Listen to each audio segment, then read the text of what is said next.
Hey there, cuties. Mwah.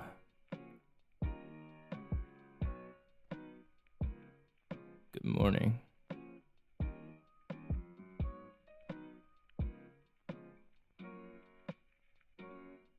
Cream, congrats on getting UDS today. Mizu.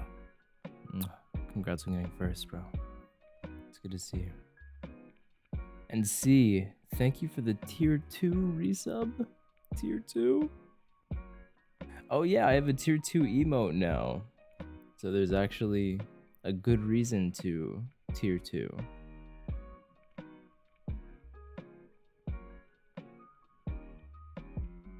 I'm gonna have my emote slots completely stacked pretty soon. Like full follower emotes, full tier 1s, full tier 2s, full tier 3s.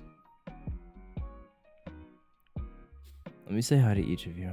Actually, first things first.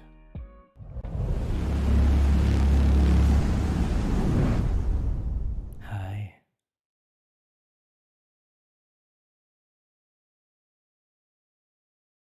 Hello to Clover, C, Buddhist, Cream, Ambi, Mizu, Nene, Aaron, Buddhist again, Deerling, Foxy, Aaron again?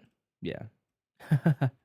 Emmy, Silver, welcome to chat. I saw you followed me on Twitter. Thank you. Welcome to the community. Welcome to the powerhouse. Cammy, Kai Hope, hello. Hime, hello. Pookie, welcome. Joy, good morning. You followed me a while back, and this is your first time actually catching a stream? Nice. Welcome in, Yura. It's nice to meet you. Finally. Yeah, normally I stream pretty late for most Americans, but I got a cheeky weekend stream for my friends who aren't night gremlins. I'm sorry, Aaron. Yeah, I did miss a day this week, and I was considering going live yesterday, but I decided against it. I figured I could use the rest. I needed the rest. Work has been especially tiring lately, so I'm definitely not upset that I didn't stream yesterday. Well, actually, let me rephrase that. I wish I did stream yesterday because I fucking love streaming. But I think it's a good thing that I didn't stream yesterday. I think I deserve the rest. Oh, that's sweet of you, Yura. Yeah, I hope you have a good time.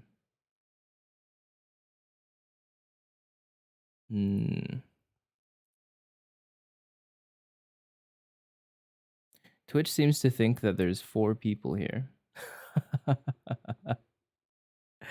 Hi, Kira. This is why you don't trust viewer count. You can't look at that number and think it's 100% accurate. Yeah, what does it say for you guys? It says 4 for me. Good morning, Laura. Or good evening? Good evening. Welcome in. Hello, Kirin. Hello, Sage. Hi, Chi-Chi. Welcome, welcome. Hi, Sunny. Almost missed you. You want some popping? I could do that. 28? Okay, now it says 28. That's fucking crazy.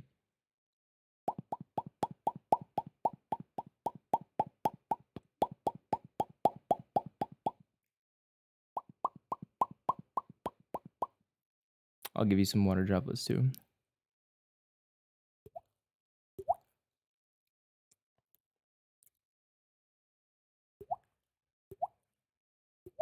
Oh my god, I can't do it today. There we go. Yeah.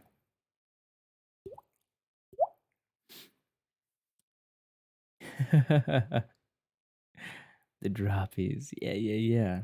You're popping in a different way? Oh my goodness. I don't even know what that means. Twitch is like if I close my eyes and count the people. Yeah, yeah, yeah. No, Twitch is just like the way I see it is they're a lazy attendant at the entrance of a museum or something. You know, the people who like click the button every time someone walks past. Thank you for looking, Sage. And they click the button on that little gadget, that little gizmo in their hand. And it keeps track of everyone who passes through the gate. It's just like someone who's like got a really good memory, but is hella fucking lazy. You know, like people be walking in. He's like absentmindedly counting while his mind is drifting off, and then 5 minutes later, he's like, "Oh, I should push the button," and then he like pushes the button and catches up. You know, that's why I tell all you small streamers out there getting started, you gotta act like people are in your stream, even when that number says 0. You gotta talk.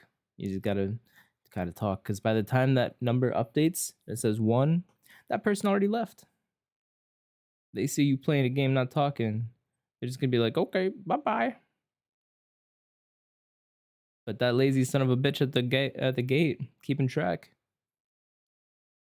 I'll be like, oh, they already left, but I should count that. Click. Like how a museum attendant sounds like old Mickey Mouse. Old Mickey Mouse. Oh my god. That's funny as fuck. All right. Well, I'm still waking up, guys. I'm still waking up.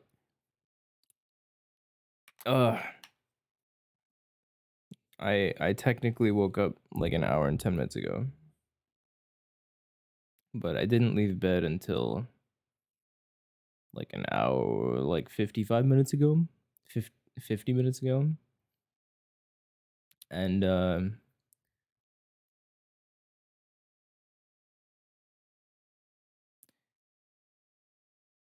yeah, I did get food. That's why I was late, because I thought I would be doing myself a disservice if I didn't get breakfast. So I got some food. I got me some apple slices, and I got an omusubi for later, which I will probably eat in like an hour, because those apple slices are not gonna hold me over for long. Hey Chaos, welcome in EC. Yo Crash, what's going on? Thank you for the redeems. I'll catch up on those in just a moment.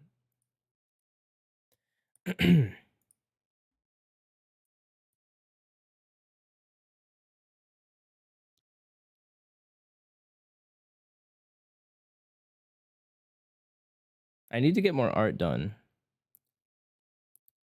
Musubi? They don't have to have spam. It's just like the style of rice ball. Musubi. Musubi.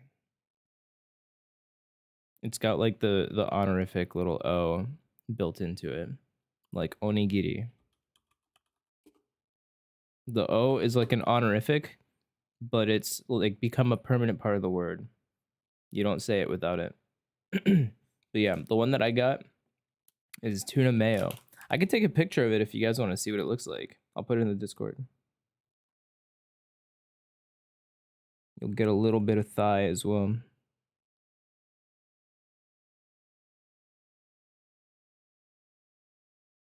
Ever watched Junk Food Japan? No, I haven't. I didn't know that was a thing. I don't usually watch like reality stuff or cooking stuff or anything like that. It's just not an interest of mine usually. There's a little bit of a glare on the packaging, but you know, it is what it is. You can still tell what it looks like.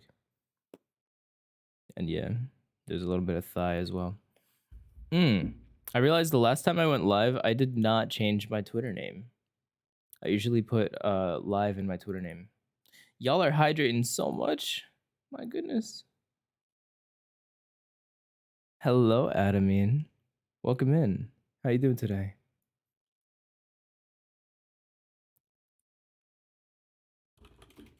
Hey, if you're not in the Discord and you want to see what it looks like, or you want to see a sliver of my thigh, you don't see the thigh? I'm wearing shorts. It's like the thigh through, you know, covered by shorts. It's a thing. I could have cleverly cropped the photo so you didn't get any thigh, but you came across my page a little while back, and you're glad you. Yeah, I'm glad you were able to stop by too. It's very sweet of you. Thank you, thank you.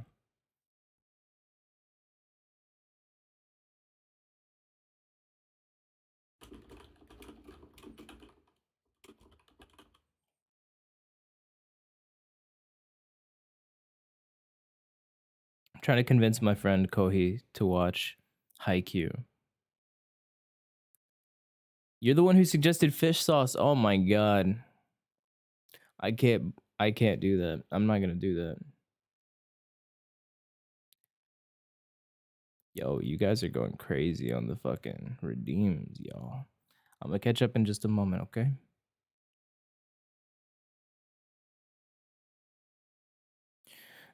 Yo, Harrisor, what's going on, man? How you doing? It's good to see you. Good to see you.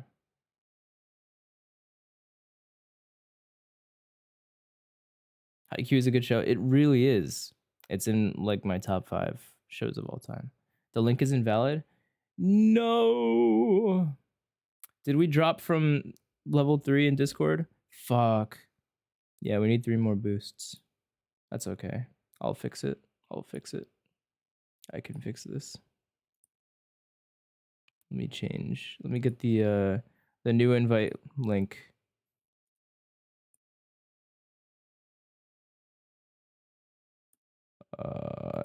Never expires. No limit.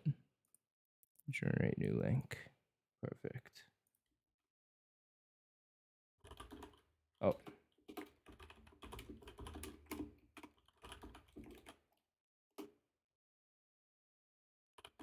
There we go. Got a new link.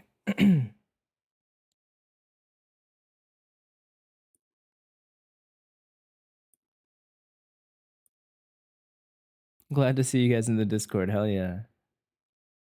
Thank you for that, Kira. By the way, mods can change commands by doing what I just did. You can also add commands.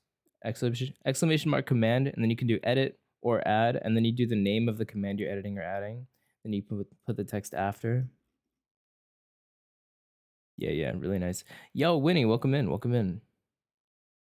Neko Rose, good to see you. You think it's silly that you tell it no limit, don't expire, and it still expires? Does it really? Hey, May, welcome in.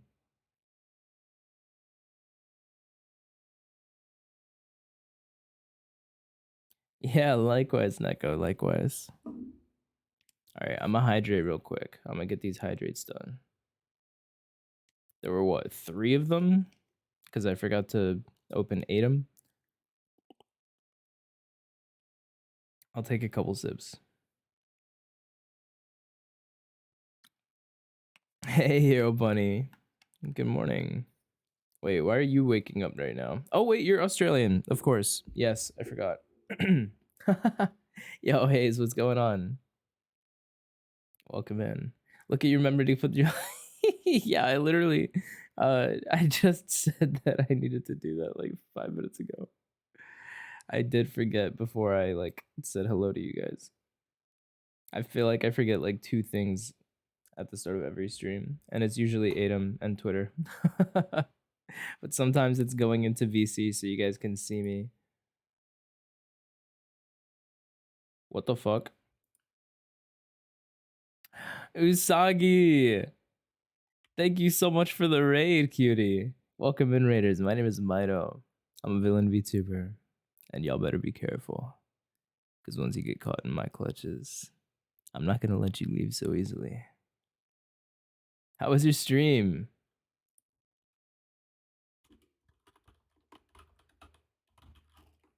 I'm going to shout you out real quick. Boom. Boom. Go check out Usagi. She's a really fucking good artist. Insanely good artist. You guys seen my hood art? You know, they like The art with me with the hood up, that was Usagi. I've had that art forever, and I'm getting more art from her as well. That was longer than expected. That's what she said.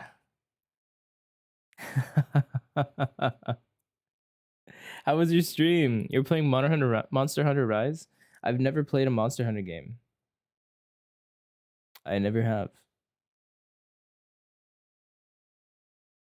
Yes, I love your art. I fucking love your art. It's insanely good.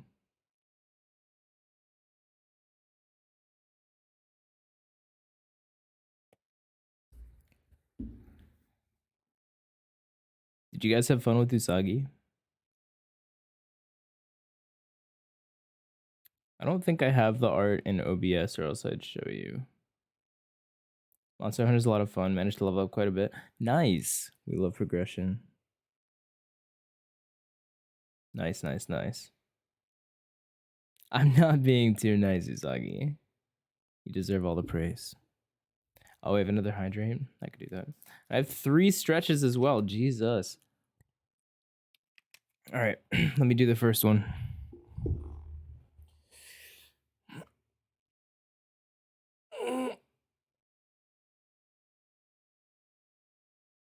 Oh. Oh.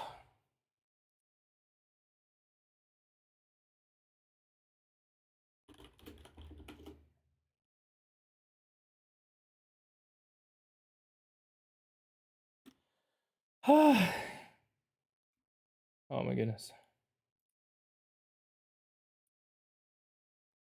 Take your time.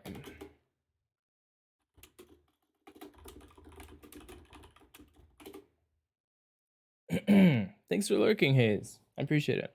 What's going on, chat? How's everyone's day going? Or how has it been? It's probably getting kind of late for some of you. Getting towards the last legs of the day. Yo, Cootie, what's up? You stole a bunch of my mods? Unbelievable. Imagine having to mod your own stream, bro. No, that's okay. That's okay. I hope you have a good time, bro. You're tipsy and happy. Just ate tacos. Ooh. What kind of tacos were they?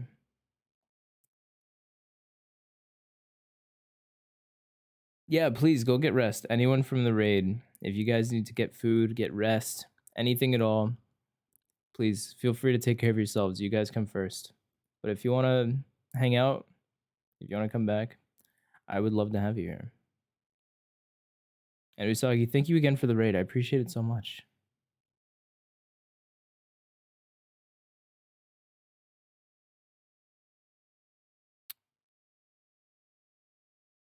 Boom, boom, boom.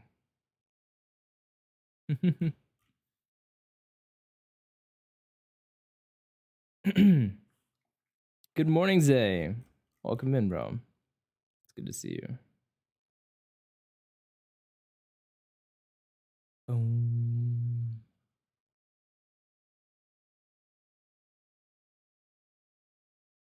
I deserve more attention. You're cute. You deserve more attention. Your art is insane.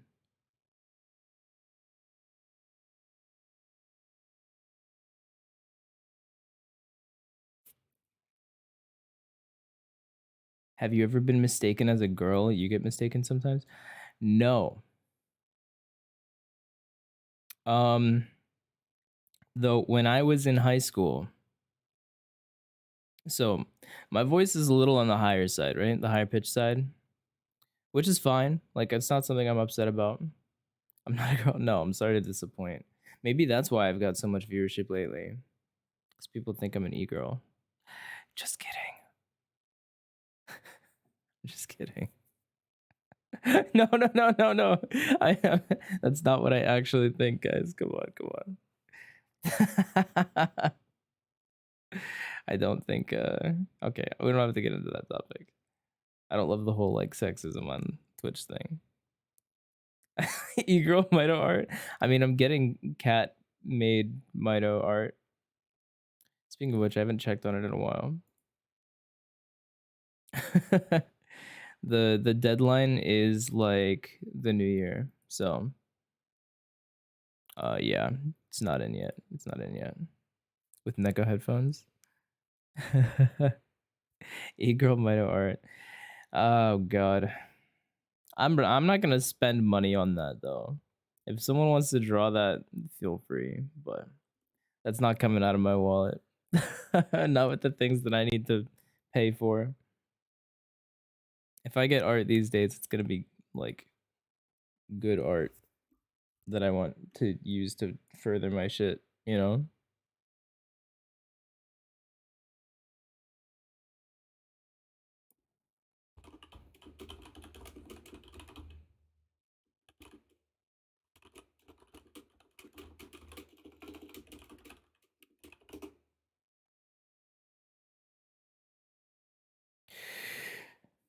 Yeah, get some food. Get some food. Thanks for lurking, hero. Click, click, click. I'm sorry. I was responding to a DM. It was important.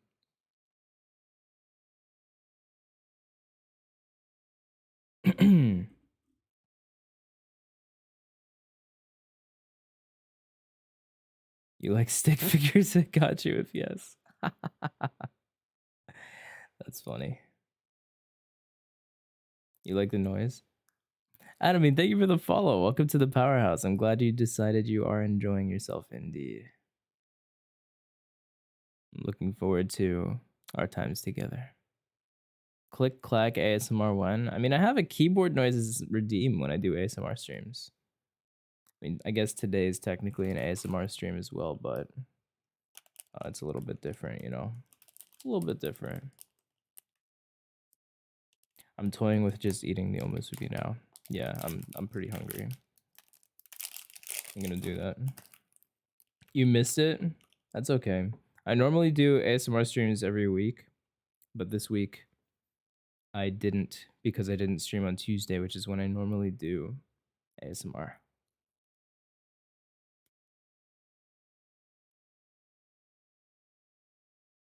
Today, you mean? No. Today we're doing some reading, but I felt like just chatting for a bit.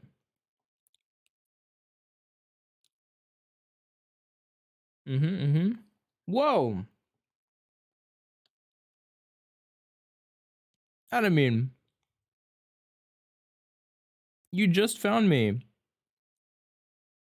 And you want a tier 1? Thank you so much.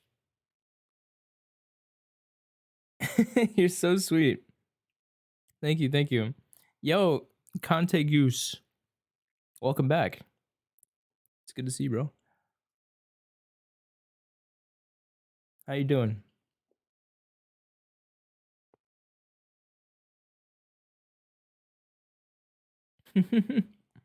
Support the bad boy. I wonder if you meant to type bald boy. But hey, I don't mind bad boy. I like that. ASMR without me whispering to you in Japanese.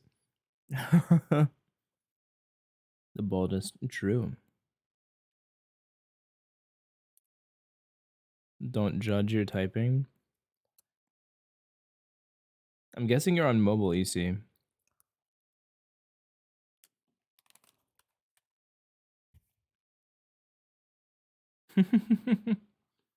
You're not? Wait. How are you getting autocorrect? Or do you just, when you typo, are they always like just actual words? No actual mistakes, just like the wrong word, you know what I'm saying? Your fingers have autocorrect sometimes.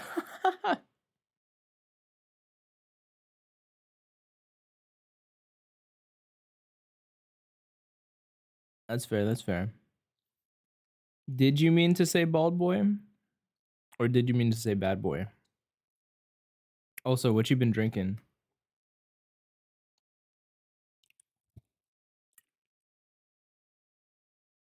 Oh, you meant to say bad boy. Okay, okay.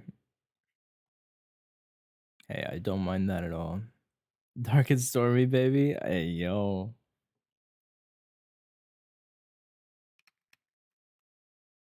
Nice, nice. I don't think I've ever had a dark and stormy. Maybe you can make me one. I do like ginger. I do like ginger. Yo, Val, thank you for the follow. Welcome to the powerhouse. Good to see you, darling. How you doing today? You're sticking with baldest and baddest. You can compromise. I like that. Get in the States and you'll meet me wherever. Is that so? Well, I'll be in the States probably like 6 months from now. Don't worry about it, Val. I appreciate it. Down bad and bald. I'm down bald.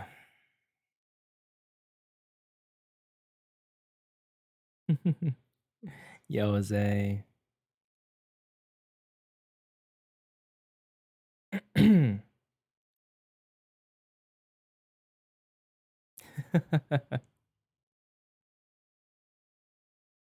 Oh, nice, nice.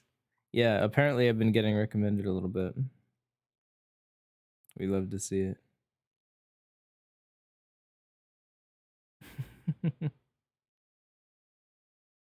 Down bald gonna be a new merch idea?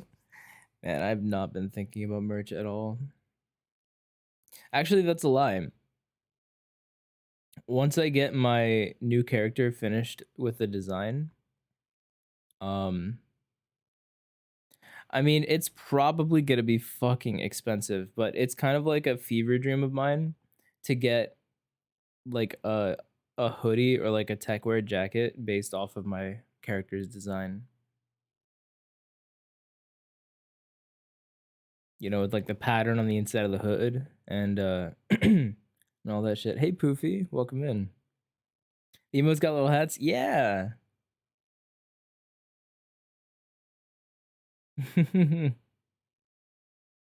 Thanks for lurking, Pookie. I appreciate you. Yeah, if I could actually get that that hoodie made IRL, I'd wear it all the time. Thank you, C. I appreciate it. Thank you for the 300 bits. I appreciate you. I did like the little gremlin art. It was cute.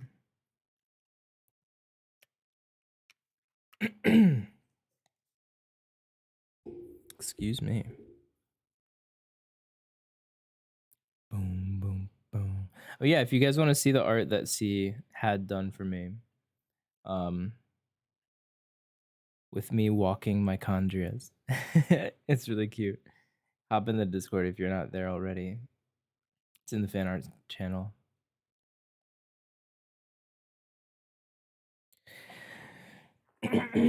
Excuse me. My goodness. Oh, no, no, no. Poofy. Poofy, darling, you are so, so good. You are such a good girl. You are so lovely. And I am so proud of you. Especially because you put me in a really good spot on your fuck list.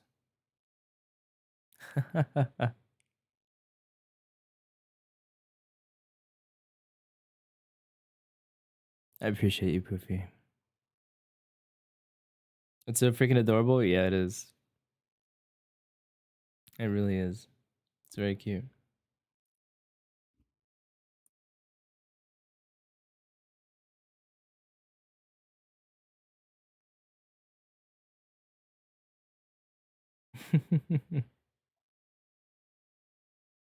What is that emote, Poofy? You kind of want to redeem custom Discord role, but you don't know what you would ask for? Well, your points aren't going to go away unless you use them on other shit. So, You got time to think about it.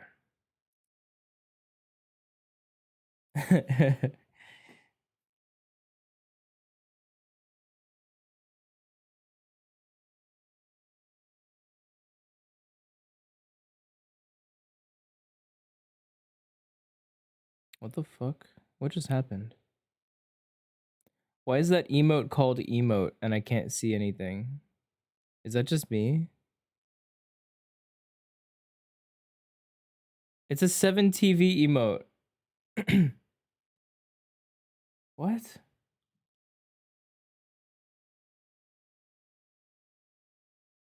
You see it? What does it look like?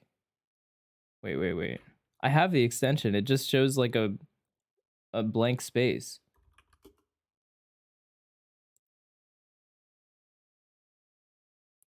I'm so confused. Is it showing up on... Wait. No, it's just an empty Santa hat bouncing around the screen.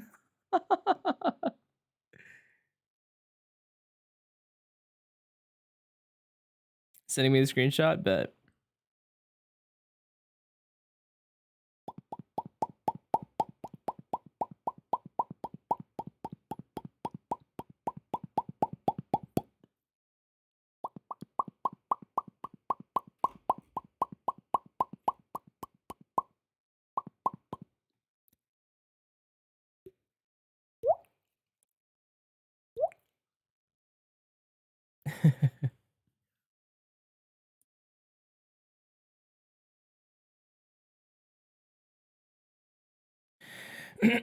All right, chat. You guys ready for some... Wait. I just realized you guys haven't been able to hear music this whole time. No. Oh my god, I'm so goofy. I've been listening to music. Holy shit. I didn't realize I didn't have the source for Spotify on this scene. There we go. You didn't even notice? Okay. Who needs music when you have my voice? I mean, music is still nice. Music is definitely still nice.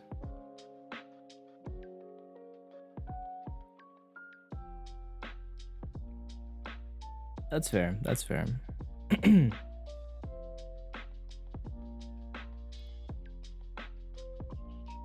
Oh, hydrate. I could do that. Oh, Kiki. Hi, Kiki. I can't believe I just missed that. Ah. Thank you for the hydrate, Kiki. How you doing? If you're still here.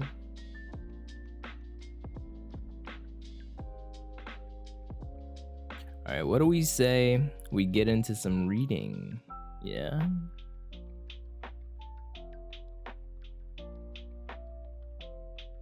You noticed but didn't question it? Fair enough, fair enough. Fill an act of the day, not Jay. Yeah, the music is just for me. You don't get it.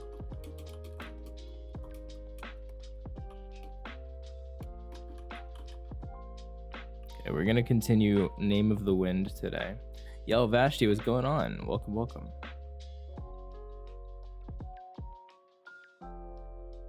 Oh, Thebes, thank you for the follow. Welcome to the Powerhouse, glad to have you. What's going on? How you doing today? Or is it the Ebbs? The Ebbs? Thebes?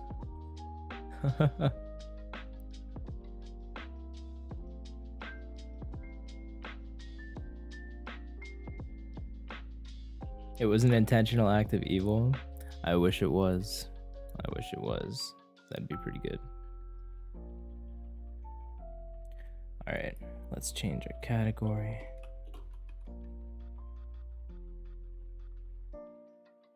Oh.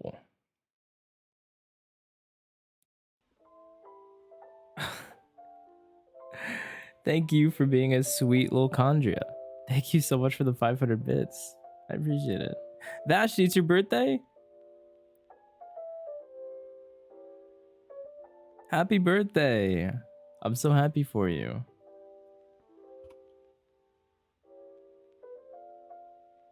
Vashti, you are such a good girl. And I hope you have the best birthday. Because you deserve it.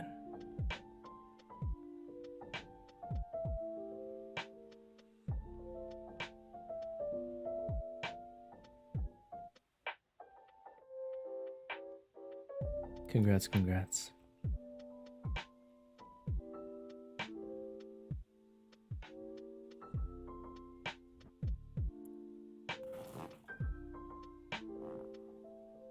Oh.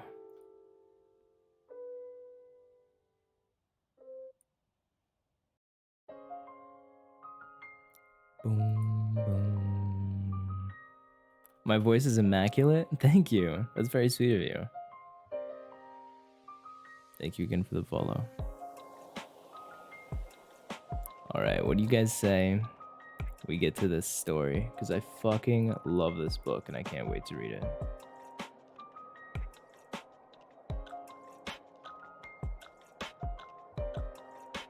Back with cup nudes? Nice. Probably gonna knock out on the reading, but it's comforting. Yeah, I don't mind if you fall asleep. Alright.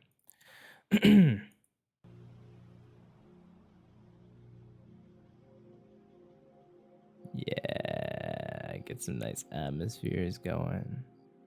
Fuck yeah. You're already tucking her in. That's funny. Alright. So, we had a little break. And Bast and Chronicler got in a little fight. They had a little spat. But now, we're getting back to Quoth's story. Yeah. So if you guys don't remember or you weren't here, Quoth is telling his life story to Chronicler. He is going into very much detail, like very, very detailed telling story.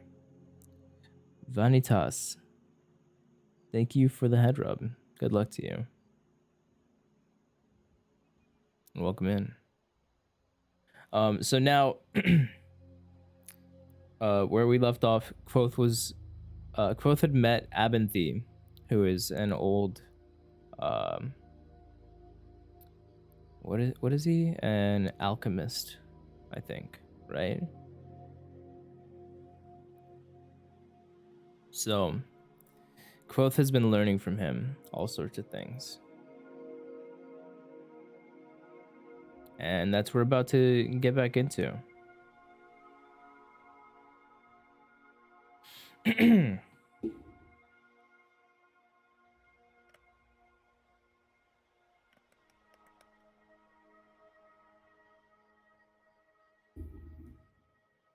Chapter 14, The Name of the Wind. Roll credits.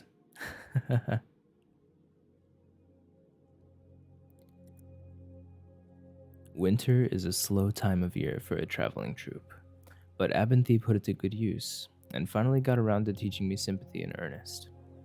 However, as is often the case, especially for children, the anticipation proved to be much more exciting than the reality. It would be wrong to say that I was disappointed with sympathy, but honestly, I was disappointed. It was not what I expected magic to be. It was useful. There was no denying that. Ben used sympathy to make light for our shows. Sympathy could start a fire without flint, or lift a heavy weight without cumbersome ropes and pulleys. But the first time I'd seen him, Ben had somehow called the wind. That was no mere sympathy. That was storybook magic. That was the secret I wanted more than anything. Spring thaw was well behind us, and the troop was riding through the forests and fields of the Western Commonwealth. I was riding along, as per normal, In the front of Ben's wagon, summer was just deciding to make itself known again, and everything was green and growing. Things had been quiet for about an hour. Ben was drowsing with the reins held loosely in one hand when the wagon hit a stone and jarred us both out of our respective reveries. Ben pulled himself more upright in his seat and addressed me in a tone I had grown to think of as, "Have I got a puzzle for you?" "How would you bring a kettle of water to a boil?" Looking around, I saw a large boulder by the side of the road. I pointed.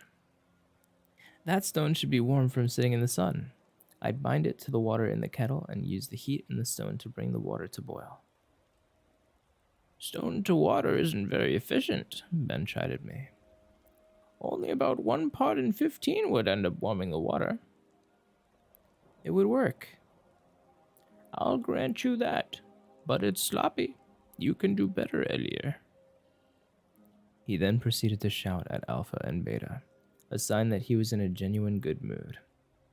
They took it as calmly as ever, in spite of the fact that he accused them of things I'm sure no donkey has ever willingly done, especially not Beta, who possessed impeccable moral character.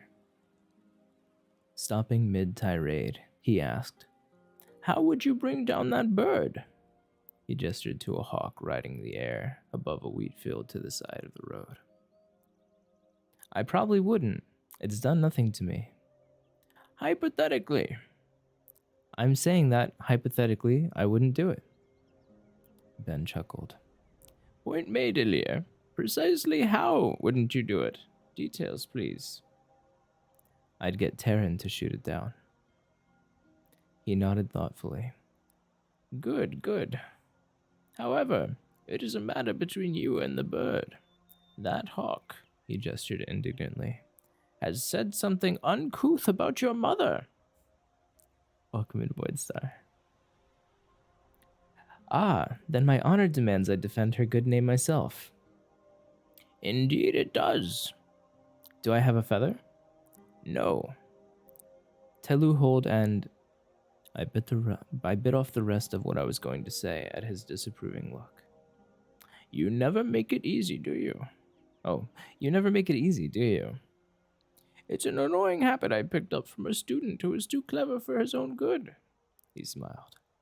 "What could you do even if you had a feather?" Hydrate. Hi, Shay. Welcome in.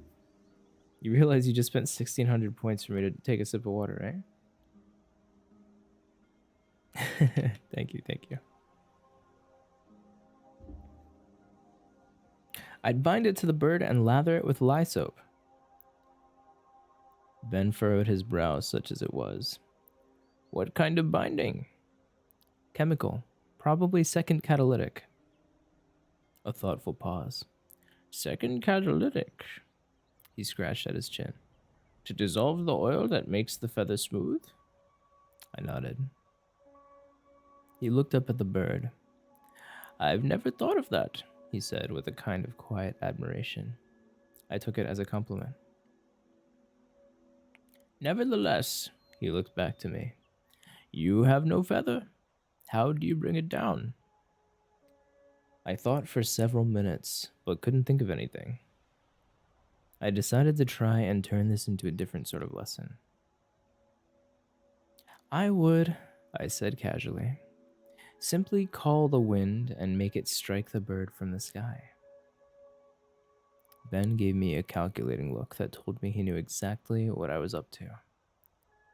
"And how would you do that, Elir?" I sensed he might be ready to finally tell me the secret he had been keeping all through the winter months. At the same time, I was struck with an idea. I drew in a deep breath and spoke the words to bind the air in my lungs to the air outside. I fixed the alarm firmly in my mind, put a thumb and forefinger in front of my pursed lips, and blew between them. There was a light puff of wind at my back that tousled my hair and caused the tarpaulin covering the wagon to pull taut for a moment. It might have been nothing more than a coincidence, but nevertheless, I felt an exultant smile overflow my face. For a second, I did nothing but grin like a maniac at Ben, his face dull with disbelief. Then I felt something squeeze my chest, as if I was deep underwater. I tried to draw a breath, but I couldn't. Mildly confused, I kept trying. It felt as if I'd just fallen flat on my back and had the air driven from me. All in a rush, I realized what I had done.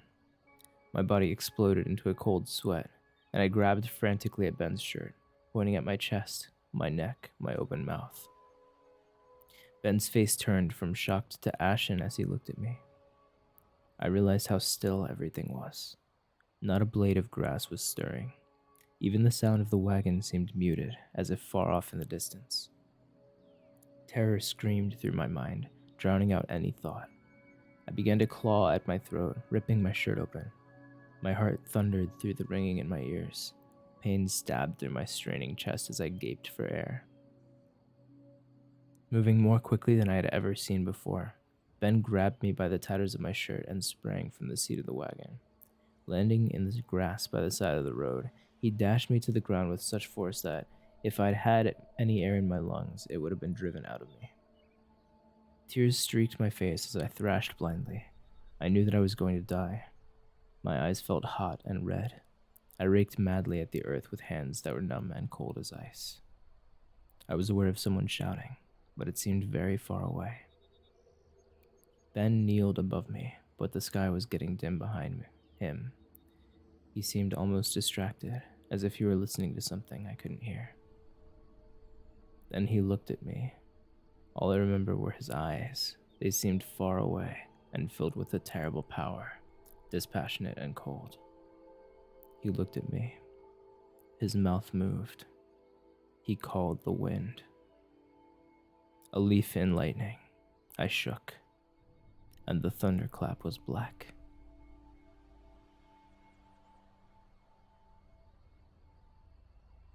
The next thing I remember was Ben helping me to my feet.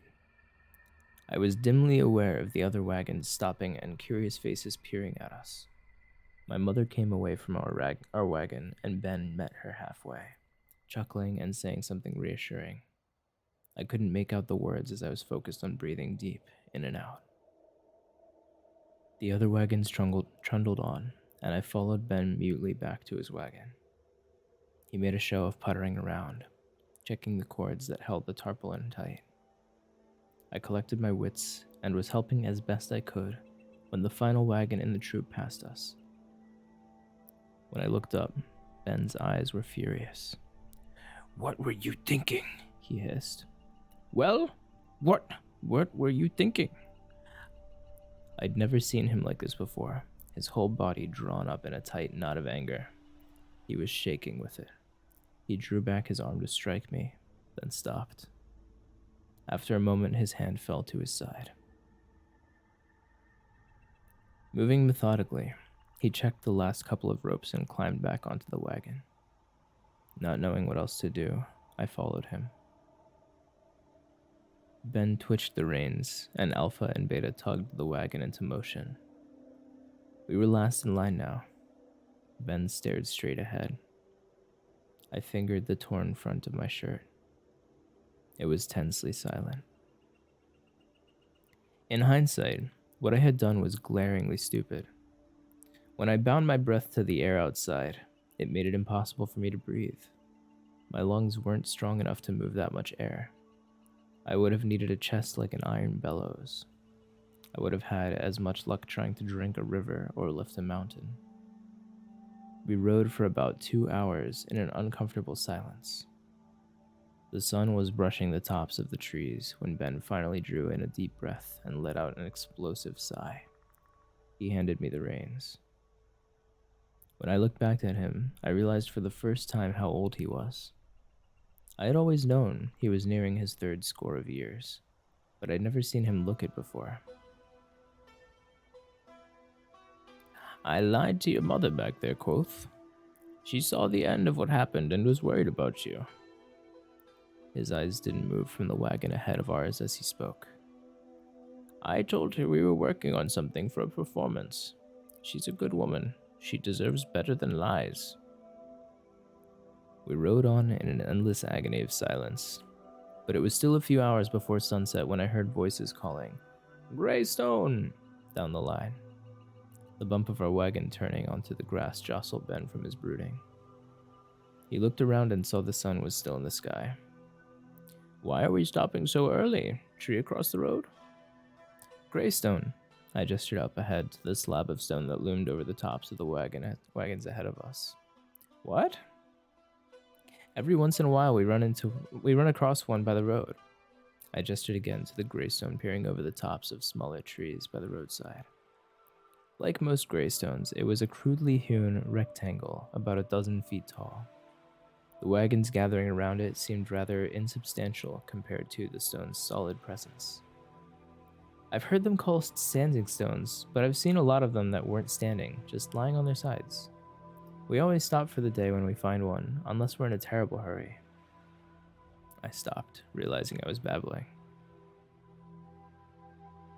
I've known them by a different name, Waystones, Ben said quietly. He looked old and tired. After a moment, he asked, Why do you stop when you find one? We just always do. It's a break from the road. I thought for a moment. I think they're supposed to be good luck. I wished I had more to say to keep the conversation going. His interest piqued, but I couldn't think of anything else. I suppose they could be at that. Ben guided Alpha and Beta into a spot on the far side of the stone, away from most of the other wagons. Come back for dinner or soon afterward. We need to talk. He turned without looking at me and began to unhitch Alpha from the wagon. I'd never seen Ben in a mood like this before. Worried that I'd ruined things between us, I turned and ran to my parents' wagon. I found my mother sitting in front of a fresh fire, slowly adding twigs to build it up. My father sat behind her, rubbing her neck and shoulders. They both looked up at the sound of my feet running toward them. Can I eat with Ben tonight? My mother looked up at my father, then back to me. You shouldn't make yourself a nuisance, dear. He invited. If I go now, I can help him set up for the night. She wiggled her fingers, and my father started rubbing them again. She smiled at me. Fair enough, but don't keep him up until the wee hours. She smiled at me. Give me a kiss. She held out her arms, and I gave her a hug and a kiss. My father gave me a kiss too. Let me have your shirt. It'll give me something to do while your mother fixes dinner. He skinned me out of it and fingered the torn edges. This shirt is holy, holy, more than it has any right to be.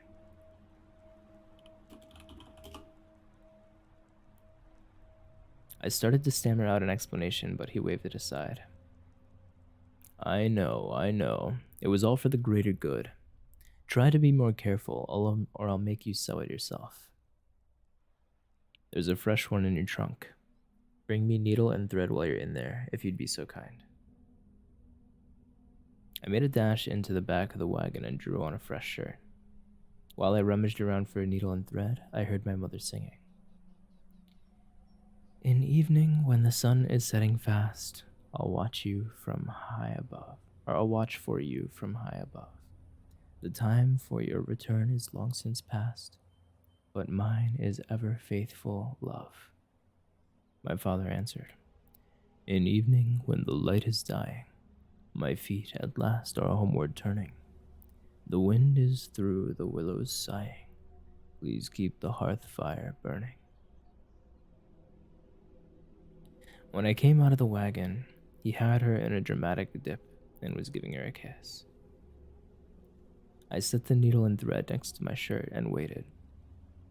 It seemed like a good kiss. I watched with a calculating eye, dimly aware that at some point in the future I might want to kiss a lady. If I did, I wanted to do a decent job of it. After a moment, my father noticed me and stood my mother back on her feet. That will be halfpenny for the show, Master Voyeur, he laughed.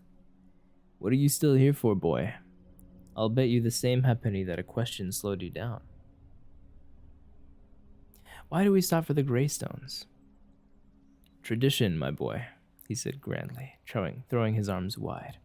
And superstition, they are one and the same anyway. We stop for good luck and because everyone enjoys an unexpected holiday. He paused. I used to know a bit of a poem about them. How did it go? Like a drawstone even in our sleep, standing stone by old road is the way, to lead you ever deeper into fay. Lay stone as you lay in hill or dell, Greystone leads to something L. My father stood for a second or two, looking off into space and tugging at his lower lip. Finally, he shook his head. Can't remember the end of that last line. Lord, but I dislike poetry. How can anyone remember words that aren't put to music? His forehead creased with concentration as he mouthed the words silently to himself. What's a drawstone? I asked. It's an old name for lodenstones. It's an old name for lodenstones, my mother explained. They're pieces of star iron that draw all other iron toward themselves. I saw one years ago in a curiosity cabinet. She looked up at my father, who was still muttering to himself. We saw the lodenstone in Pelleressin, didn't we? What? The question jogged him out of his reverie. Yes, Pelleressin. He tugged at his lip again and frowned. Remember this, son, if you forget everything else. A poet is a musician who can't sing.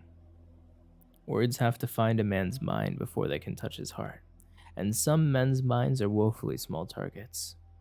Music touches their hearts directly, no matter how small or stubborn the mind of the man who listens. My mother made a slight unladylike snort. Elitist, you're just getting old. She gave a dramatic sigh. Truly, all the more the tragedy. The second thing to go is a man's memory. My father puffed up into an indignant pose, but my mother ignored him and said to me, Besides, the only tradition that keeps troops by the Greystone is laziness. The poem should run like this. Whatever the season that I'm on the road, I look for a reason, Loden or Laystone, to lay down my load. My father had a dark glimmer in his eye as he moved behind her. Old? He spoke in a low voice as he began to rub her shoulders again. Woman, I have a mind to prove you wrong. She smiled a wry smile. Sir, I have a mind to let you. I decided to leave them to their discussion and started to scamper back to Ben's wagon when I heard my father call out behind me. Scales after lunch tomorrow? And the second act of Timberton? Okay. I burst into a jog. When I got back to Ben's wagon, he had already unhitched Alpha and Beta and was rubbing them down. I started to set up a fire, surrounding dry leaves with a pyramid of progressively larger twigs and branches. When I was finished, I turned to where Ben sat. More silence. I could almost see him picking out his words as he spoke. How much do you know about your father's new song? The one about Lanray? I asked. Not much. You know what he's like. No one hears it until he's finished, not even me. I'm not talking about the song itself, Ben said. The story behind it. Lanray's song. Lanray's story. I thought about the dozens of stories I'd heard my father collect over the last year, trying to pick out the common threads. Lanray was a prince, I said. Or a king? Someone important. He wanted to be more powerful than anyone else in the world. He sold his soul for power, but then something went wrong, and afterward, I think he went crazy, or he couldn't ever sleep again, or... I stopped when I saw Ben shaking his head. He didn't sell his soul, Ben said. That's just nonsense. He gave a great sigh that seemed to leave him deflated. I'm doing this all wrong. Never mind your father's song. We'll talk about it after he finishes it. Knowing Lanre's story might give you some perspective. Ben took a deep breath and tried again. Suppose you have a thoughtless 6-year-old. What harm can he do? I paused, unsure what sort of answer he wanted. Straightforward would probably be best. Not much. Suppose he's 20 and still thoughtless. How dangerous can he be? I decided to stick with the obvious answers. Still not much, but more than before. What if you gave him a sword? Realization started to dawn on me, and I closed my eyes. More. Much more. I understand, Ben. I really do. Power is okay, and stupidity is usually harmless. Power and stupidity together are dangerous. I never said stupid, Ben corrected me. You're clever, we both know that. But you can be thoughtless. A clever, thoughtless person is one of the most terrifying things there is. Worse, I've been teaching you some dangerous things. Ben looked at the fire I'd laid out, then picked up a leaf, mumbled a few words, and watched a small flame flicker into life in the center of the twigs and tinder. He turned to look at me. You could kill yourself doing something as simple as that. He gave a sickly grin. Or looking for the name of the wind. He started to say something else, then stopped and rubbed his face with his hands. He gave a great sigh that seemed to deflate him. When he took his hands away, his face was tired. How old are you again? 12 next month. He shook his head. It's so easy to forget that. You don't act your age. He poked at the fire with a stick. I was 18 when I began at the university, he said. I was 20 before I knew as much as you do now. He stared into the fire. I'm sorry, Quoth. I need to be alone tonight. I need to do some thinking. I nodded silently. I went to his wagon, gathered tripod and kettle, water and tea. I brought them back and quietly laid them beside Ben. He was still staring into the fire when I turned away. Knowing my parents wouldn't expect me back for a while, I headed into the forest. I had some thinking of my own to do. I owed Ben that much. I wished I could do more. It took a full span of days before Ben was his normal, jovial self again. But even then, things weren't the same between us. We were still fast friends, but there was something between us, and I could tell he was consciously holding himself apart. Lessons ground to a near standstill. He halted my fledgling study of alchemy, limiting me to chemistry instead. He refused to teach me any sigildry at all, and on top of everything else, he began to ration what little sympathy he thought safe for me. I chafed at the delays, but held my peace, trusting that if I showed myself to be responsible and meticulously careful, he would eventually relax and things would return to normal. We were family, and I knew that any trouble between us would eventually be smoothed over. All I needed was time. Little did I know, our time was quickly drawing to an end.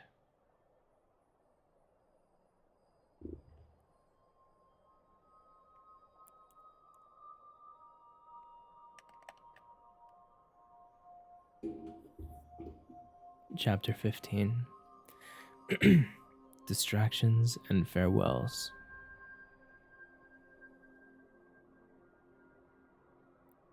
Yo, Gallows. Oh, you're working Black Friday? That's rough, homie. I hope you get through it. I know you'll get through it. You got this, man. Good luck, good luck.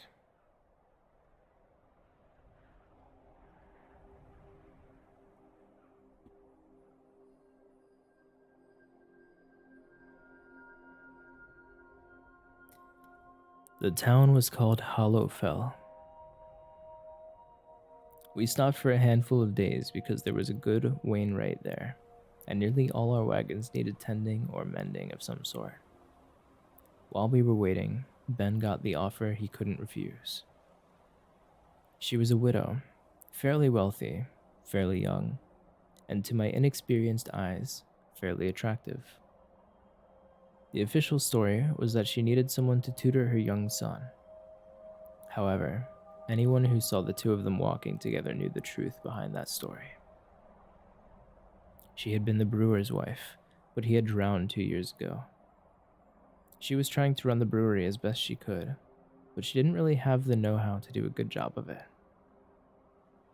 As you can see, I don't think anyone could have built a better snare for Ben if they had tried. Plans were changed, and the troop stayed on at Hallowfell for a few extra days. My 12th birthday was moved up and combined with Ben's going away party. To truly understand what it was like, you must realize that nothing is so grand as a troop showing off for one another. Good entertainers tried to make each performance seem special, but you need to remember that the show they're putting on for you is the same one they've put on for hundreds of other audiences. Even the most dedicated troops have an occasional lackluster performance, especially when they know they can get away with it. Small towns, rural inns, those places didn't know good entertainment from bad. Your fellow performers did. Think then, how do you entertain the people who have seen your act 1,000 times? You dust off the old tricks. You try out some new ones. You hope for the best. And of course, the grand failures are as entertaining as the great successes. I remember the evening as a wonderful blur of warm emotion, tinged in bitter. Fiddles, lutes, and drums, everyone played and danced and sang as they wished. I dare say we rivaled any fairy revel you can bring to mind. I got presents. Trip gave me a belt knife with a leather grip, claiming that all boys should have something they can hurt themselves with. Shandy gave me a lovely cloak that she had made, scattered with little pockets for a boy's treasures. My parents gave me a lute, a beautiful thing of smooth, dark wood. I had to play a song, of course, and Ben sang with me. I slipped a little on the strings of the unfamiliar instrument, and Ben wandered off looking for notes once or twice, but it was nice. Ben opened up a small keg of mead he had been saving for just such an occasion. I remember it tasting the way I felt, sweet and bitter and sullen. Several people had collaborated to write The Ballad of Ben, Brewer Supreme. My father recited it as gravely as if it were the Modigan royal lineage while accompanying himself on a half harp. Oh my god, what am I doing? Let me try that sentence again. My father recited it as gravely as if it were the Modigan royal lineage while accompanying himself on a half harp. Everyone laughed until they hurt, and Ben twice as much as everyone else. At some point in the night, my mother swept me up and danced around it in a great spinning circle. Her laughter sang out like music trailing in the wind. Her hair and skirt spun around me as she twirled. She smelled comforting, the way only mothers do. That smell and the quick laughing kiss she gave me did more to ease the dull ache of Ben's leaving than all the entertainments combined. Shandy offered to do a special dance for Ben, but only if he came into her tent to see it. I'd never seen Ben blush before, but he did it well. He hesitated, and when he refused, it was obviously about as easy for him as tearing out his own soul. Shandy protested and pouted prettily, saying she'd been practicing it for a long time. Finally, she dragged him into the tent, their disappearance encouraged by a cheer from the entire troop. Trip and Terran staged a mock sword fight that was one part breathtaking swordplay, one part dramatic soliloquy provided by Terran, and one part buffoonery that I'm sure Trip must have invented on the spot. It ranged all over the camp. In the course of the fight, Trip managed to break his sword, hide under a lady's dress, fence with a sausage, and perform such fantastical acrobatics that it's a miracle he didn't seriously injure himself. although he did split his pants up the back. Dax set him alight while attempting a spectacular bit of fire breathing and had to be doused. All he suffered was a bit of singed beard and a slightly bruised pride. He recovered quickly under Ben's tender ministrations, a mug of mead, and a reminder that not everyone was cut out to have eyebrows. My parents sang the lay of Sir Savian Trailard. Like most of the great songs, Sir Savian was written by Ilian and generally considered to be his crowning work. Hi, Misty.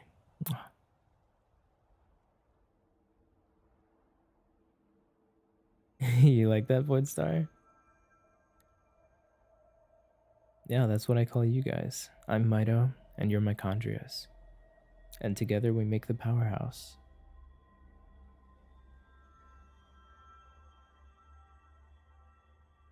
It's a beautiful song, made more so by the fact that I'd only heard my father perform the whole thing a handful of times before.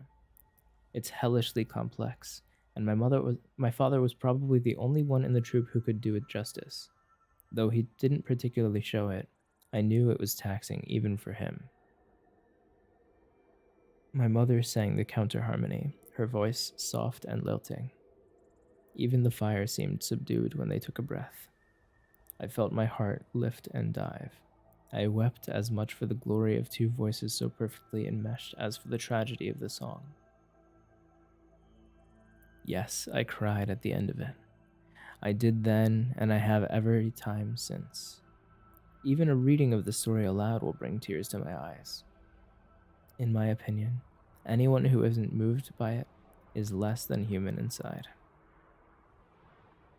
There was a momentary quiet after they finished, wherein everyone wiped their eyes and blew their noses. Then, after a suitable period of recovery had elapsed, someone called out, "Lanre, Lanre." The shout was taken up by several other people. "Yes, Lanre!"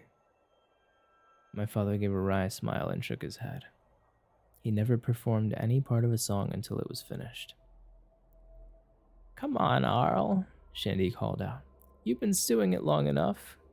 Let some out of the pot." He shook his head again, still smiling. "It's not ready yet." He bent down and carefully set his lute into his case. "Let's have a taste, Arladin." It was Terran this time. "Yeah, for Ben's sake. It's not fair that he should have to hear you mumble over it for all this while and not get, are wondering what you're doing in that wagon with your wife if it's not. Sing it! Lanre!" Trip quickly organized the whole troop into a great chanting, howling mass that my father managed to withstand for almost a minute before he stooped and lifted his lute back out of the case. Everyone cheered. The crowd hushed as soon as he sat back down. He tuned a string or two, even though he'd only just set it down. He flexed his fingers and struck a few soft experimental notes, then swept into the song so gently that I caught myself listening to it before I knew it had begun. Then my father's voice spoke over the rise and fall of the music. "Sit and listen all, for I will sing a story, unwrought and forgotten in a time, old and gone, a story of a man, proud Lanre, strong as the spring. Steel of the sword he had at ready hand. Hear how he fought, fell, and rose again, to fall again. Under shadow falling then, love felled him, love for native land, and love of his wife Lara, at whose calling some say he rose through doors of death to speak her name as his first reborn breath." My father drew a breath and paused, his mouth open as if he would continue. Bolin Bear, thank you for the follow. Welcome to the Powerhouse. Glad to have you. Then a wide, wicked grin spread across his face as he bent to tuck his lute safely away. There was an outcry and a great deal of complaining, but everyone knew they had been lucky to hear as much as they had. Someone else struck up a song for dancing, and the protests faded away. My parents danced together, her head on his chest. Both had their eyes closed. They seemed so perfectly content. If you can find someone like that, someone who can hold and close your eyes to the world, someone who you can hold and close your eyes to the world with, then you're lucky. Even if it only lasts for a minute or a day, the image of them gently swaying to the music is how I picture love in my mind, even after all these years. Afterward, Ben danced with my mother, his steps sure and stately. I was struck by how beautiful they looked together. Ben, old, gray, and portly, with his lined face and half burned eyebrows.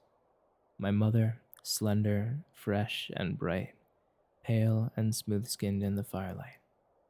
They complemented each other by contrast. I ached, knowing I might never see them together again. By the time the sky was beginning to brighten in the east, by this time, the sky was beginning to brighten in the east. Everyone gathered to say their final goodbyes. I can't remember what I said to him before we left. I know it felt woefully inadequate, but I knew he understood. He made me promise not to get myself into any trouble, tinkering with the things he had taught me. He stooped a bit and gave me a hug, then tousled my hair. I didn't even mind.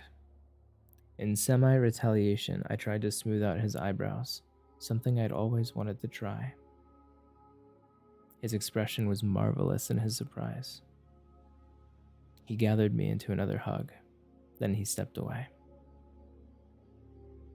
My parents promised to steer the troop back toward the town when we were in the area. All the troopers said they wouldn't need much steering. But even as young as I was, I knew the truth. It would be a great long time before I saw him again. Years. I don't remember starting out that morning, but I do remember trying to sleep and feeling quite alone except for a dull, bittersweet ache. Bittersweet ache. Oh my goodness. Oh, I'm just gonna stretch real quick.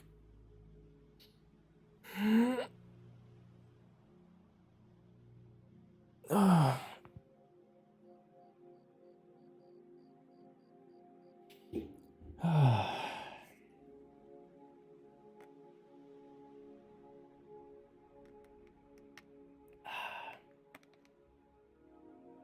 Making you all cozy? I'm glad. It's nice to meet you, Bowen. Is your name based off of The Legend of Korra? Just out of curiosity. It is? I love that show. I love the franchise. I mean, who doesn't? Let's be real. Well, I guess some people don't love Korra, right? But at least Avatar, The Last Airbender, that franchise, fantastic. All right. It's my pleasure, Aaron.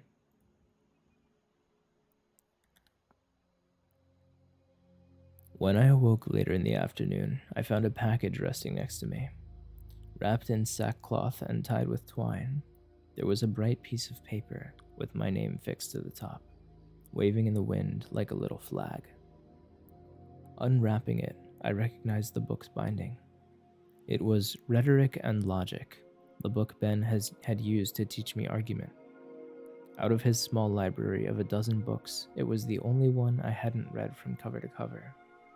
I hated it. I cracked it open and saw writing on the inside cover. It said, quoth, "Defend yourself well at the university. Make me proud. Remember your father's song. Be wary of folly. Your friend, Abinthy." Ben and I had never discussed my attending the university. Of course, I had dreams of going there someday, but they were dreams I hesitated to share with my parents. Attending the university would mean leaving my parents, my troop, everything and everyone I had ever known. Quite frankly, the thought was terrifying. What would it be like to settle in one place, not just for an evening or a span of days, but for months. Years? No more performing? No tumbling with Trip or playing the bratty young noble's son in Three Pennies for Wishing? No more wagons? No one to sing with? I'd never said anything aloud, but Ben would have guessed. I read his inscription again, cried a bit, and promised him that I would do my best. Hey, Donut Cat, thank you, thank you. You just got here and you already love my voice? Aww. That's sweet of you, Lazai. It's nice to meet you. I hope I said your name right. Lazai?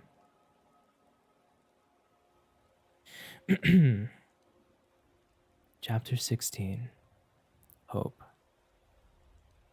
Over the next months, my parents did their best to patch the hole left by Ben's absence, bringing in the other troopers to fill my time productively and keep me from moping. I did? Okay, good. You see, in the troop age had little to do with anything. If you were strong enough to saddle the horses, you saddled the horses. If your hands were quick enough, you juggled.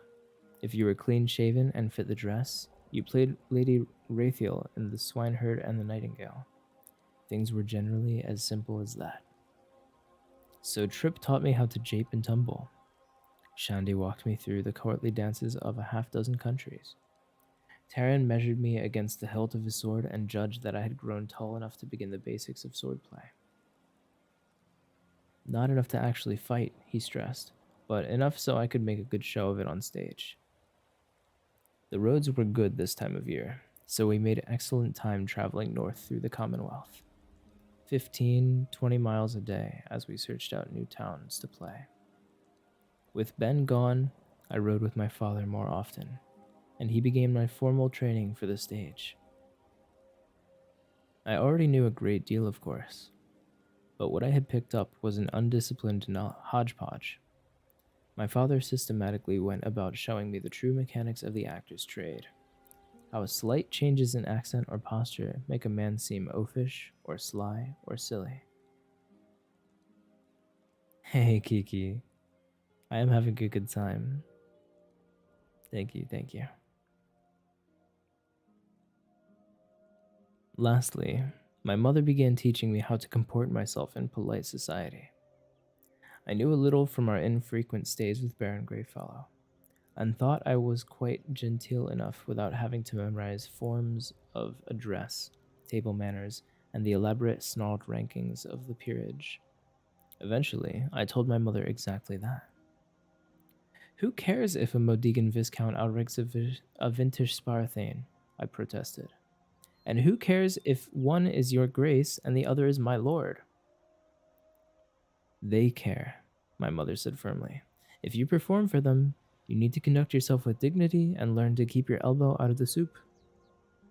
Father doesn't worry about which fork to use and who outranks who, I groused. My mother frowned, her eyes narrowing. Who outranks whom? I said grudgingly. Your father knows more than he lets on, my mother said. And what he doesn't know, he breezes past due to his considerable charm. That's how he gets by. She took my chin and turned my face toward her. Her eyes were green with a ring of gold around the pupil. Do you just want to get by, or do you want to make me proud?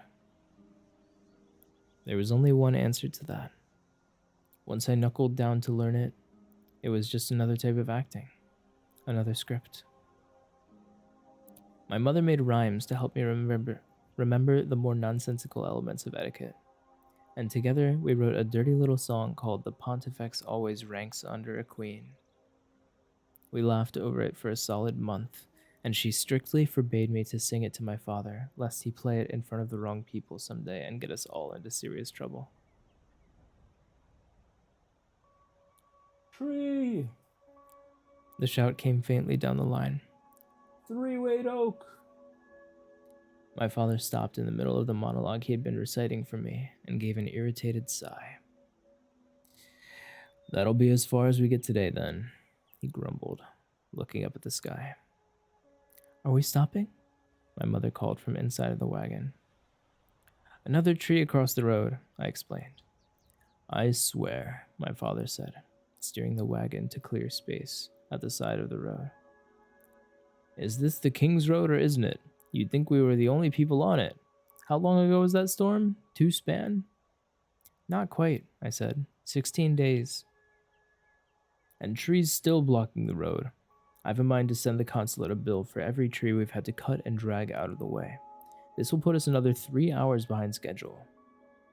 He hopped from the wagon as it rolled to a halt. I think it's nice, my mother said, walking around from the back of the wagon. Gives us the chance for something hot. She gave my father a significant look. To eat.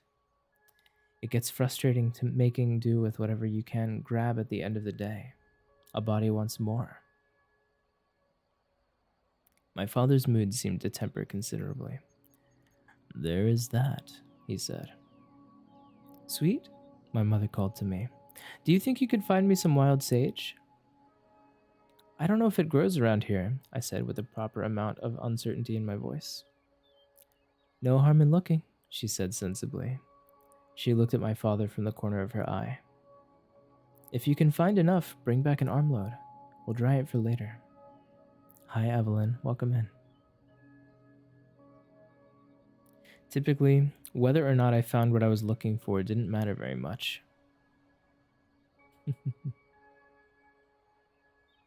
It was my habit to wander away from the troop in the evenings. I usually had some sort of errand to run while my parents set up for dinner. But it was just an excuse for us to get away from each other. Privacy is hard to come by on the road, and they needed it as much as I did. So if it took me an hour to gather an armload of firewood, they didn't mind. And if they hadn't started dinner by the time I came back, well, that was only fair, wasn't it? I hope they spent those last few hours well. I hope they didn't waste them on mindless tasks, kindling the evening fire and cutting vegetables for dinner. I hope they sang together, as they so often did. I hope they retired to our wagon and spent time in each other's arms. I hope they lay near each other afterward and spoke softly of small things. I hope they were together, busy with loving each other, until the end came. It is a small hope, and pointless really. They are just as dead either way. Still, I hope.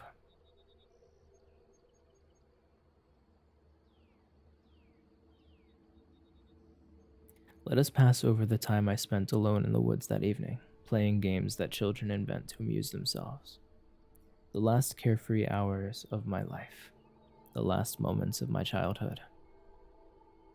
Let us pass over my return to the camp just as the sun was beginning to set. The sight of bodies strewn about like broken dolls. The smell of blood and burning hair.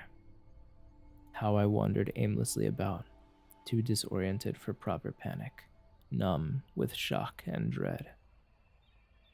I would pass over the whole of that evening, in fact. I would spare you the burden of any of it if one piece were not necessary to the story. It is vital. It is the hinge upon which the story pivots like an opening door. In some ways, this is where the story begins. So let's have done with it. Scattered patches of smoke hung in the still evening air. It was quiet, as if everyone in the troop was listening for something, as if they were all holding their breath. An idle wind tussled the leaves in the trees and wafted a patch of smoke like a low cloud toward me. I stepped out of the forest and through the smoke, heading into the camp. I left the cloud of smoke and rubbed some of the sting from my eyes. As I looked around, I saw Tripp's tent lying half collapsed and smoldering in his fire. The treated canvas burned fitfully, and the acrid gray smoke hung close to the ground in the quiet evening air. I saw Taryn's body lying by his wagon, his sword broken in his hand. The green and gray he normally wore was wet and red with blood.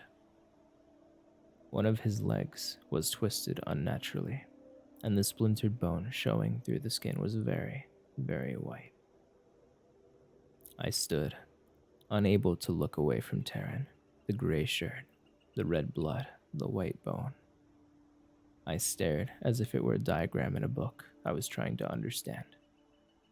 My body grew numb. I felt as if I was trying to think through syrup. Some small, rational part of me realized I was in deep shock. It repeated the fact to me again and again. I used all Ben's training to ignore it. I did not want to think about what I saw. I did not want to know what happened here. I did not want to know what any of this meant. I don't know how long. After I don't know how long, a wisp of smoke broke my line of vision. I sat down next to the nearest fire in a daze. It was Shandy's fire, and a small pot hung simmering, boiling potatoes, strangely familiar among the chaos. I focused on the kettle, something normal. I used a stick to poke at the contents and saw that they were finished cooking. Normal. I lifted the kettle from the fire and set it on the ground next to Shandy's body. Her clothes hung in tatters about her. I tried to brush her hair away from her face, and my hand came back sticky with blood. The firelight reflected in her flat, empty eyes. I stood and looked about aimlessly. Tripp's tent was entirely aflame by now, and Shandy's wagon was standing with one eel in Marion's campfire. All the flames were tinged with blue, making the scene dreamlike and surreal. I heard voices. Peering around the corner of Shandy's wagon, I saw several unfamiliar men and women sitting around a fire. My parents' fire. A dizziness swept over me, and I reached out a hand to steady myself against the wagon wheel. When I gripped it, the iron bands that reinforced the wheel crumbled in my hand, flaking away in gritty sheets of brown rust. When I pulled my hand away, the wheel creaked and began to crack. I stepped back as it gave way, the wagon splintering as if it were wood, as if its wood were rotten as an old stump. I now stood in full view of the fire. One of the men tumbled backward and came to his feet with his sword out. His motion reminded me of Quicksilver rolling from a jar onto a tabletop, effortless and supple. His expression was intent, but his body was relaxed, as if he had just stood out and stretched. His sword was pale and elegant. When it moved, it cut the air with a bristle sound. It reminded me of the quiet that settles on the coldest days in winter, when it hurts to breathe and everything is still. He was 24 feet from me, but I could see him perfectly in the fading light of sunset. I remember him as clearly as I remember my own mother, sometimes better. His face was narrow and sharp, with the perfect beauty of porcelain. His hair was shoulder length, framing his face in loose curls the color of frost. He was a creature of winter's pale.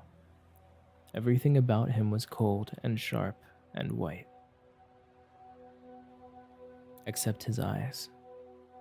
They were black, like a goat's, but with no iris.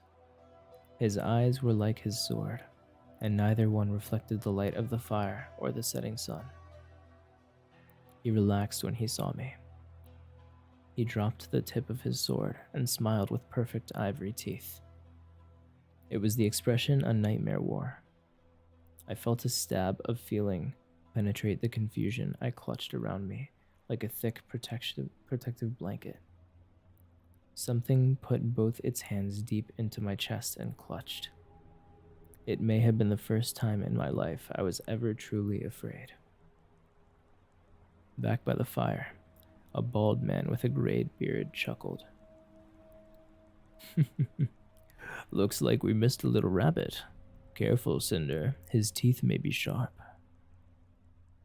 The one called Cinder sheathed his sword with the sound of a tree cracking under the weight of winter ice. Lazai, thank you for the follow. Welcome to the Powerhouse. Glad to have you. Keeping his distance, he knelt.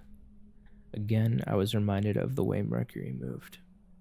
Now on eye level with me, His expression grew concerned behind his matte black eyes.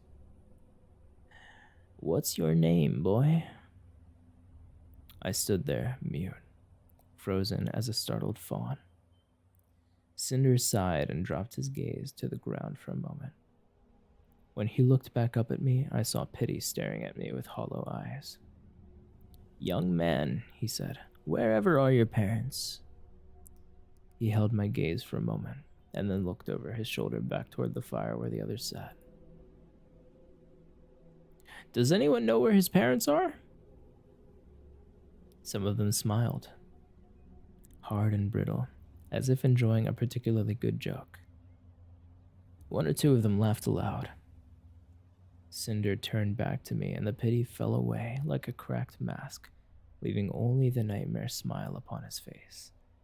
Is this your parents' fire? He asked with a terrible delight in his voice.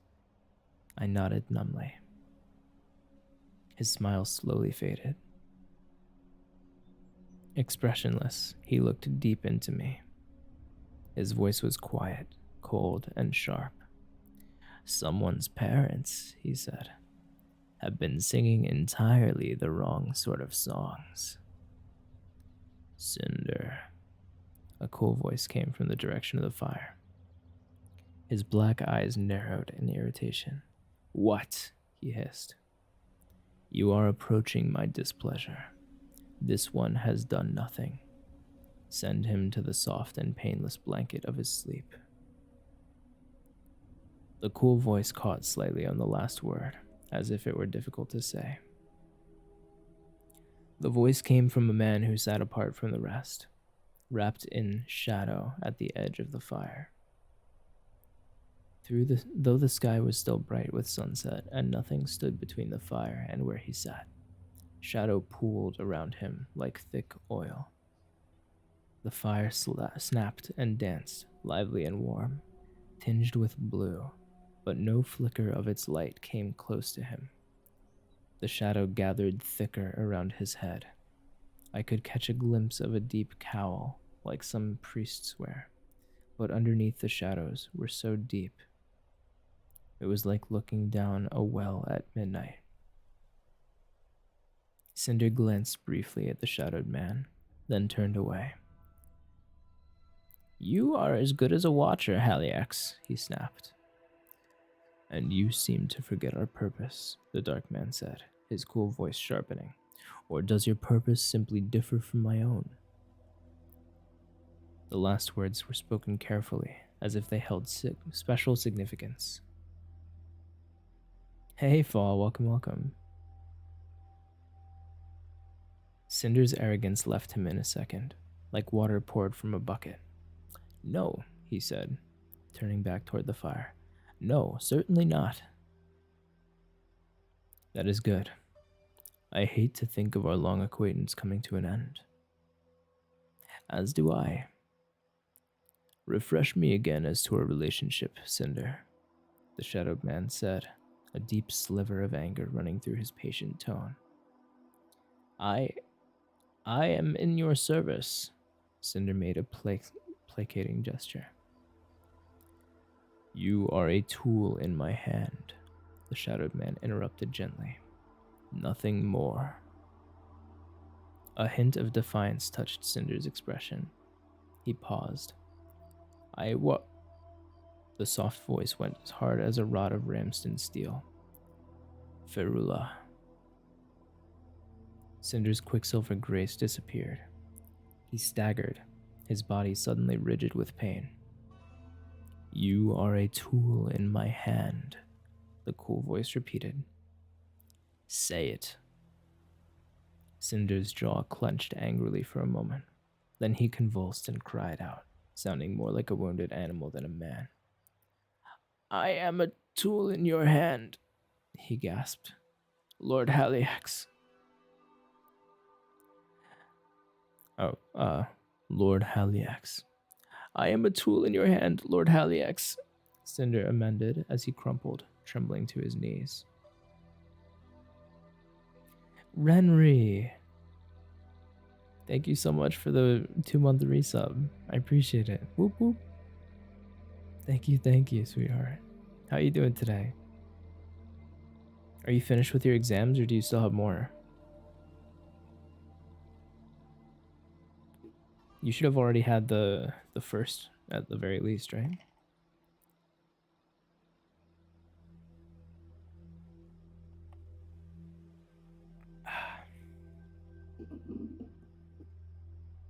I hope you're doing well.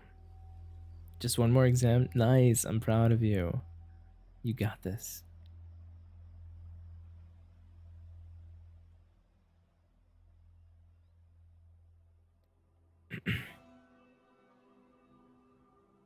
I am a tool in your hand, Lord Haliax, Cinder amended as he crumpled, trembling to his knees. Who knows the inner turnings of your name, Cinder? The words were spoken with a slow patience, like a schoolmaster reciting a forgotten lesson. Cinder wrapped shaking arms around his midsection and hunched over, closing his eyes. You, Lord Haliax. Who keeps you safe from the Amir, the singers, the scythe, from all that would harm you in the world? Haliax asked with calm politeness, as if genuinely curious as to what the answer might be. You, Lord Haliax. Cinder's voice was a quiet shred of pain. And whose purpose do you serve? Your purpose, Lord Haliax. The words were choked out. Yours, none other. The tension left the air, and Cinder's body suddenly went slack. He fell forward onto his hands, and beads of sweat fell from his face to patter on the ground like rain. His white hair hung limp around his face. Thank you, Lord, he gasped out earnestly. I will not forget again. What the fuck was that? Oh, Frostbite Kazuya, thank you for the bits. I apologize though. I have desktop noise turned off so I could hear that, but y'all couldn't. Oh, that did scare the shit out of me though. Welcome to chat, Frostbite. How you doing?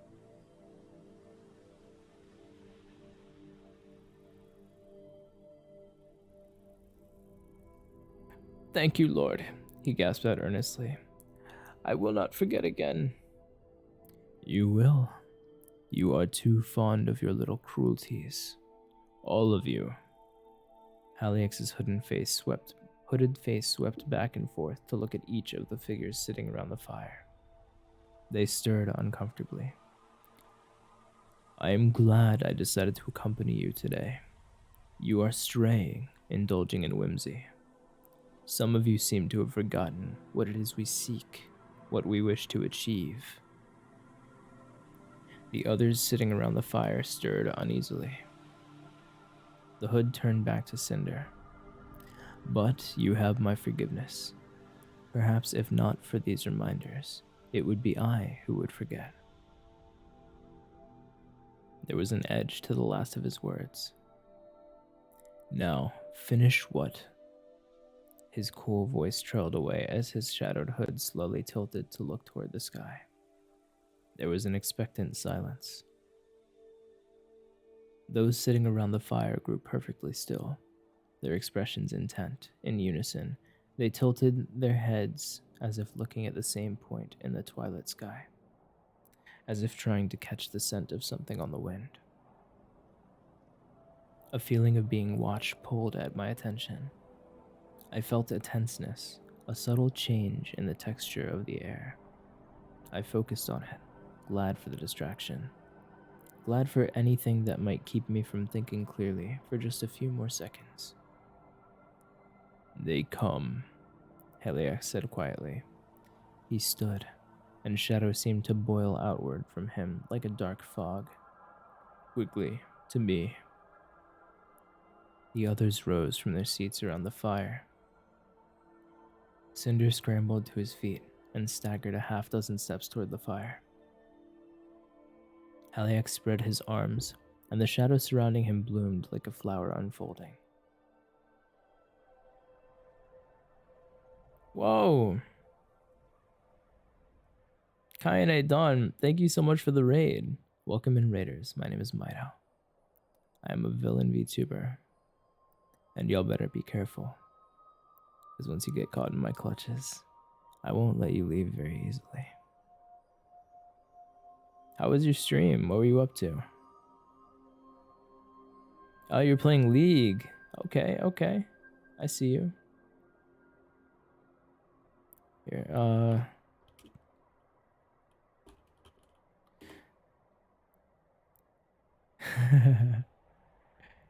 yeah, make sure when you shout people out, don't throw the at in there because it won't link properly, unfortunately. Did a bunch of games. League was just the last game. Nice. Okay, what else did you play? Did you have a good stream? Was it fun? No, it's okay. It's okay, Kara. It's okay.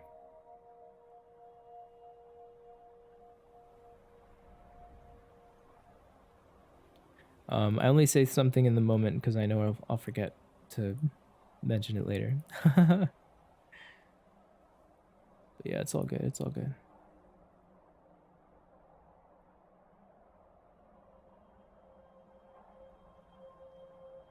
You played some Fortnite and you played some horror psychological game. Ooh. Yellow Bulldogs, welcome in. That sounds like a good time. I've been getting into some horror stuff recently. Called Locked Up. Had to look it up. Interesting. Okay. Would you recommend it?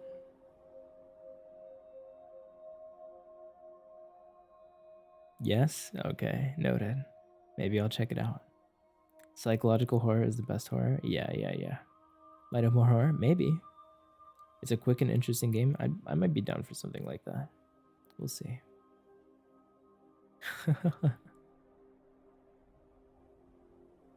Yeah. Today we're doing some ASMR reading. We're reading my favorite book, The Name of the Wind, by Patrick Rothfuss. And it's fantastic. We're just getting into the meat and potatoes.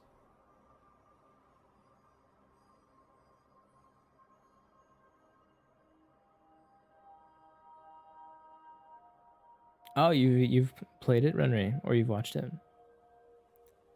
It was nice. I'll have to check it out then. Absolutely. I'm gonna make a note.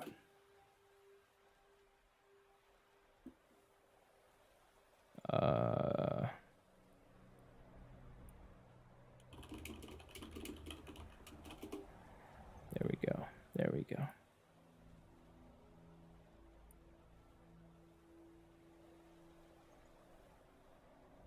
But yeah, welcome in. I'm gonna get back to reading the book now.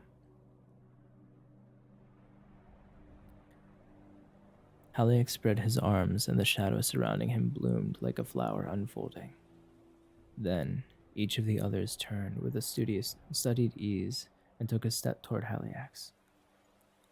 Whoa! Addie, thank you for the 2-month resub. I appreciate you. That's very sweet. How have you been? What's going on? Thank you.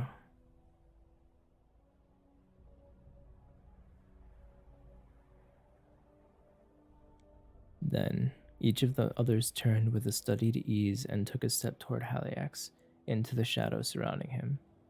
But as their feet came down, they slowed, and gently, as if they were made of sand with wind blowing across them, they faded away. Only Cinder looked back, a hint of anger in his nightmare eyes. Then they were gone. Pretty good, just vibing? Nice, I've been good. Thank you. Mwah.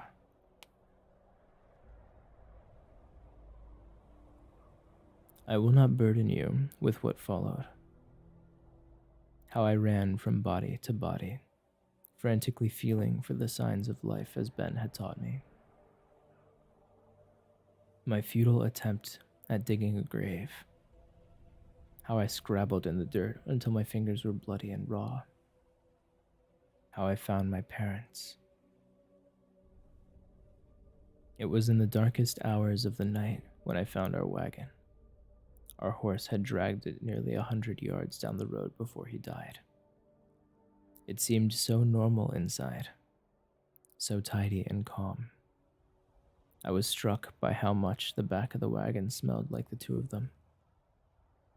I lit every lamp and candle in the wagon. The light was no comfort, but it was the honest gold of real fire, untinged with blue. I took down my father's loot case. I lay in my parents' bed with the loot beside me. My mother's pillow smelled of her hair, of an embrace. I did not mean to sleep, but sleep took me. I woke coughing, with everything in flames around me. It had been the candles, of course. Still numb with shock, I gathered a few things into a bag. I was slow and aimless, unafraid as I pulled Ben's book from under my burning mattress. What horror could a simple fire hold for me now? I put my father's loot into its case. It felt like I was stealing, but I couldn't think of anything else that would remind me of them. Both their hands had brushed its wood 1,000 times. Then I left. I walked into the forest and kept going until dawn began to brighten the eastern edges of the sky. As the birds began to sing, I stopped and set down my bag. I brought out my father's lute and clutched it to my body. Then I began to play. My fingers hurt, but I played anyway. I played until my fingers bled on the strings. I played until the sun shone through the trees. I played until my arms ached. I played, trying not to remember, until I fell asleep.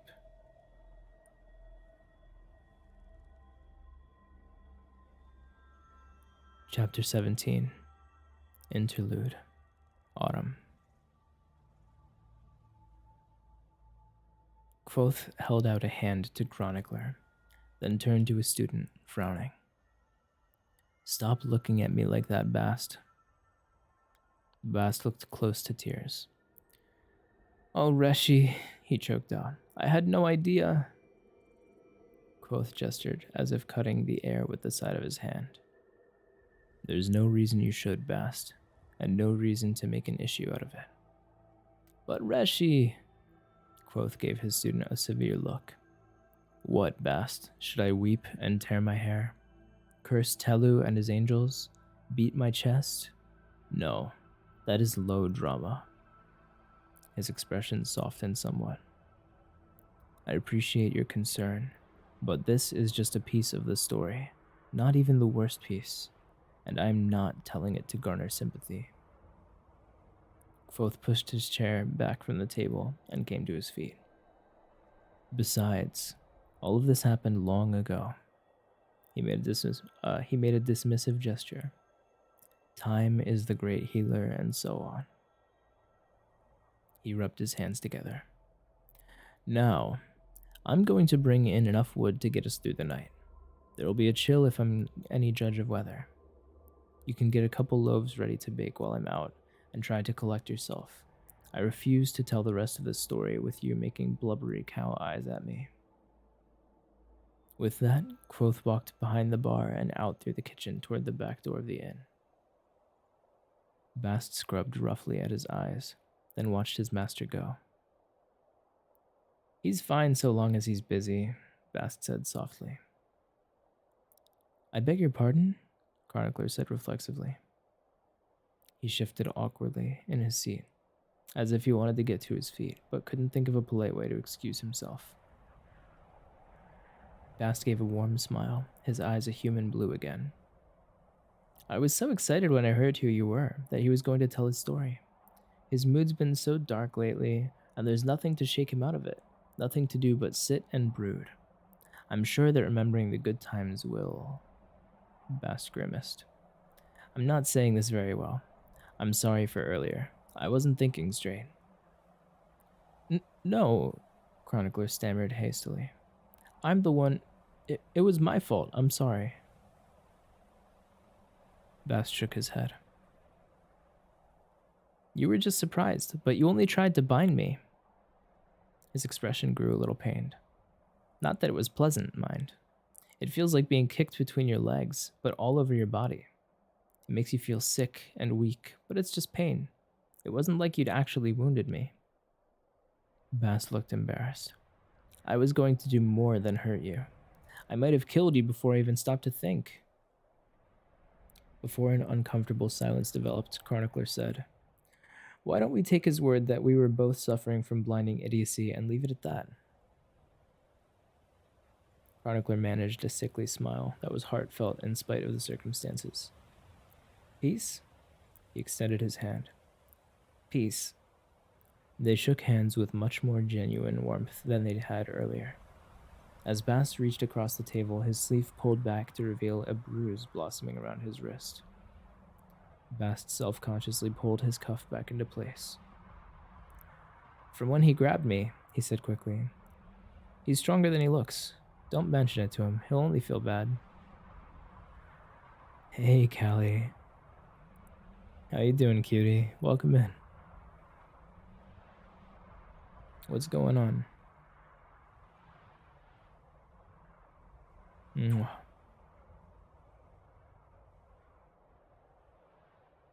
Hope you're doing well.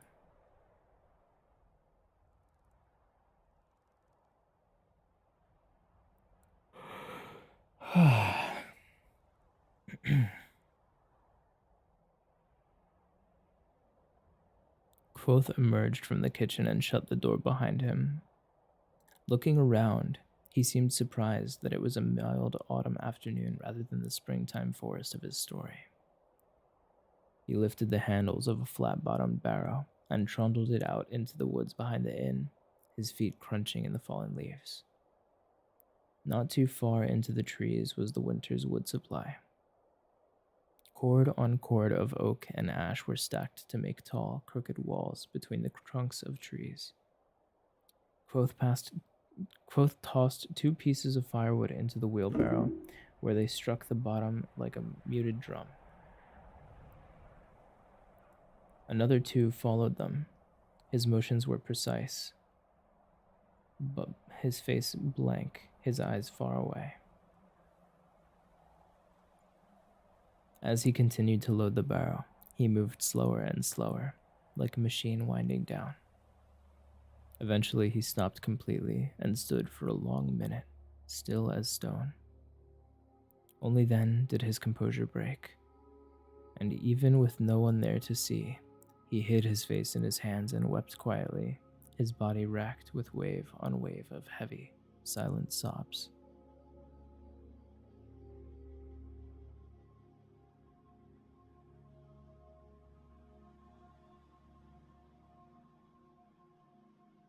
I'm gonna step away for a minute to refill my water and pee. I'll be back in just a moment.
Yo, Dino, thank you for the follow. Welcome to the powerhouse. Ah, thank you for being patient, guys. I appreciate you. Oh my god, look at all these hearts. What the fuck? You guys are so sweet.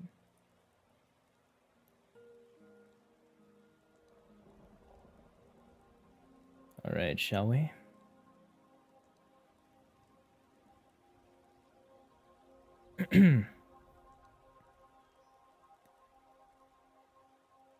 Glad to be back. Thank you, thank you. Chapter 18 Roads to Safe Places. Hi, Senior Rose. Welcome, welcome. Perhaps the greatest faculty our minds possess is the ability to cope with pain. Classic thinking teaches us of the four doors of the mind, which everyone moves through according to their need. First is the door of sleep. Sleep offers us a retreat from the world and all its pain. Sleep marks passing time, giving us distance from the things that have hurt us. When a person is wounded, they will often fall unconscious. Similarly, someone who hears traumatic news will often swoon or faint. This is the mind's way of protecting itself from pain by stepping through the first door. Second is the door of forgetting. Some wounds are too deep to heal.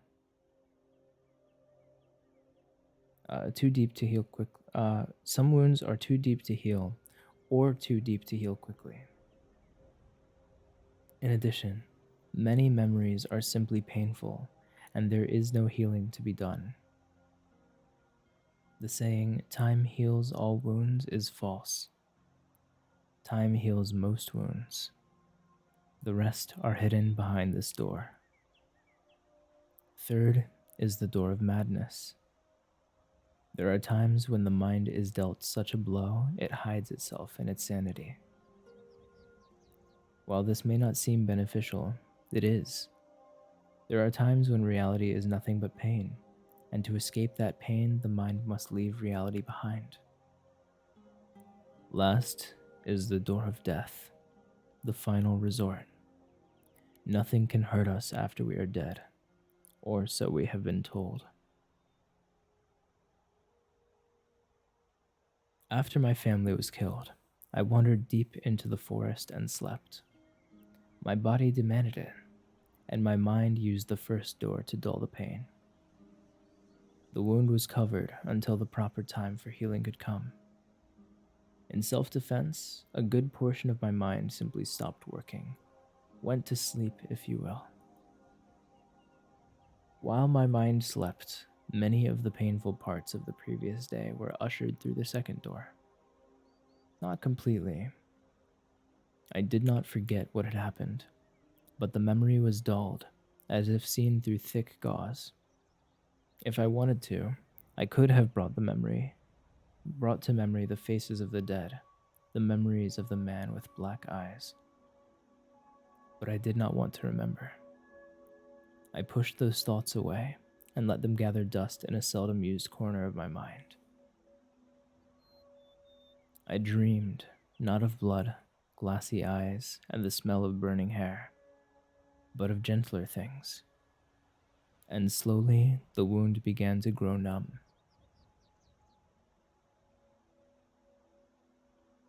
I dreamed I was walking through the forest with plain-faced Lackleth, the woodsman who had traveled with our troop when I was younger.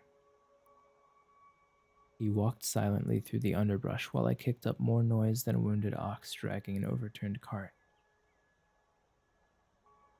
After a long period of comfortable silence, I stopped to look at a plant. He came up quietly behind me. "Sagebeard," he said.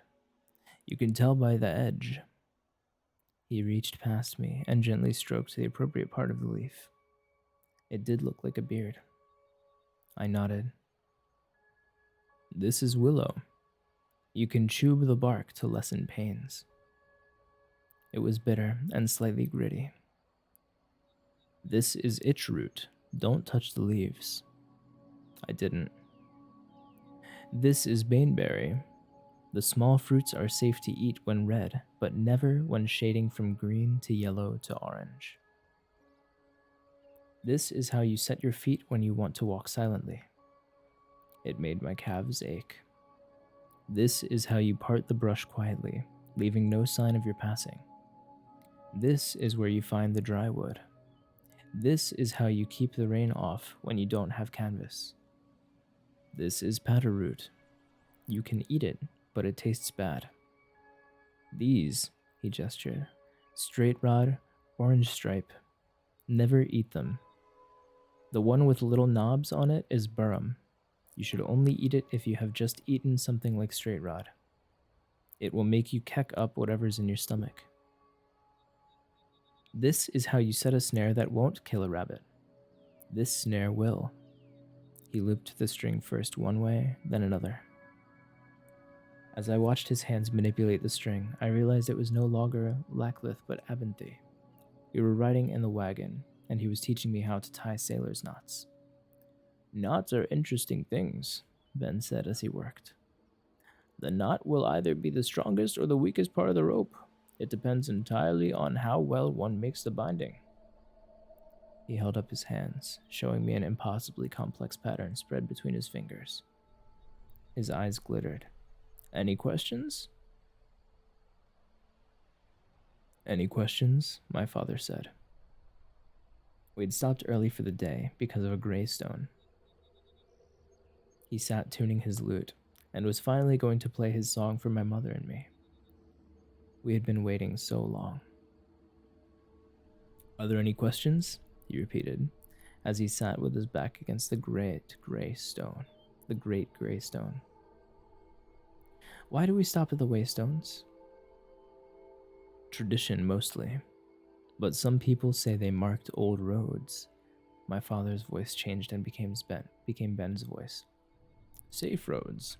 Sometimes roads to safe places, sometimes safe roads leading into danger. Ben held one hand out onto it, as if feeling the warmth of a fire.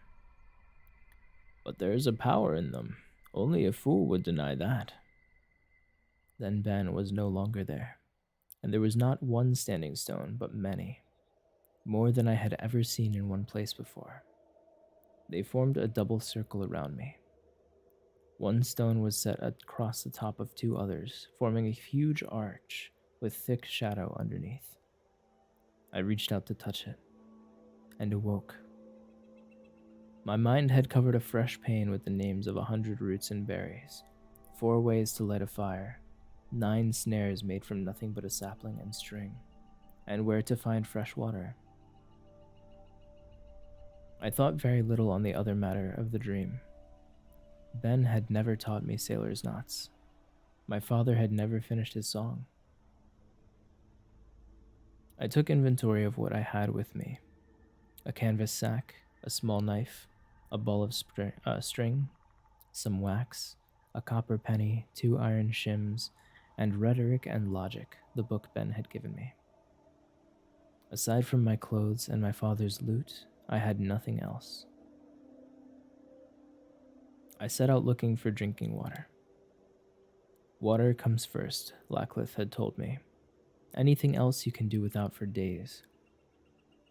I considered the lay of the land and followed some animal trails. By the time I found a small spring-fed pool nestled among some birch trees, I could see the sky purpling into dusk behind the trees. I was terribly thirsty, but caution won out, and I only took a small drink. Next, I collected dry wood from the hollows of trees and under canopies. I set a simple snare. I hunted for and found several stalks of motherleaf and spread the sap onto my fingers where they were bloody and torn. The stinging helped distract me from remembering how I had hurt them. Waiting for the sap to dry, I took my first casual look around. Oaks and birches crowded each other for space. Their trunks made patterns of alternating light and dark beneath the canopy of branches. A small rivulet ran from the pool across some rocks and away to the east. It may have been beautiful, but I didn't notice. I couldn't notice. To me, the trees were shelter, the undergrowth a source of nourishment, and the pool reflecting moonlight only reminded me of my thirst. There was also a great rectangular stone lying on its side near the pool.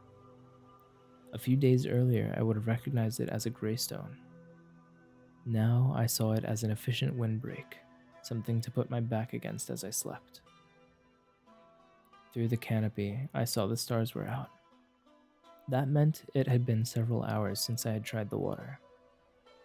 Since it hadn't made me sick, I decided it must be safe and took a long drink. Rather than refreshing me, all my drink did was make me aware of how hungry I was. I sat on the stone by the edge of the pool. I stripped the leaves from the stalks of mother leaf and ate one. It was rough, papery, and bitter. I ate the rest, but it didn't help. I took another drink of water, then lay down to sleep, not caring that the stone was cold and hard, or at least pretending not to care. I awoke, took a drink, and went to check the snare I had set. I was surprised to find a rabbit already struggling against the cord. I took out my small knife and remembered how Lackleth had shown me to dress a rabbit. Then I thought of the blood and how it would feel on my hands. I felt sick and vomited. I cut the rabbit loose and walked back to the pool. I took another drink of water and sat on the stone. I felt a little lightheaded and wondered if it was from hunger. After a moment, my head cleared and I chided myself for my foolishness. I found some shelf fungus growing on a dead tree and ate it after washing it in the pool. It was gritty and tasted like dirt. I ate all I could find. I set a new snare, one that would kill. Then, smelling rain in the air, I returned to the gray stone to make a shelter for my loot.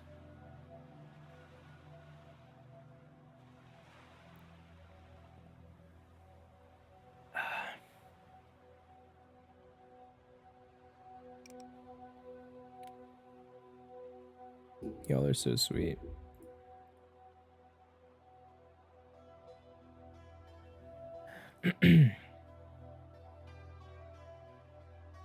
Chapter 19.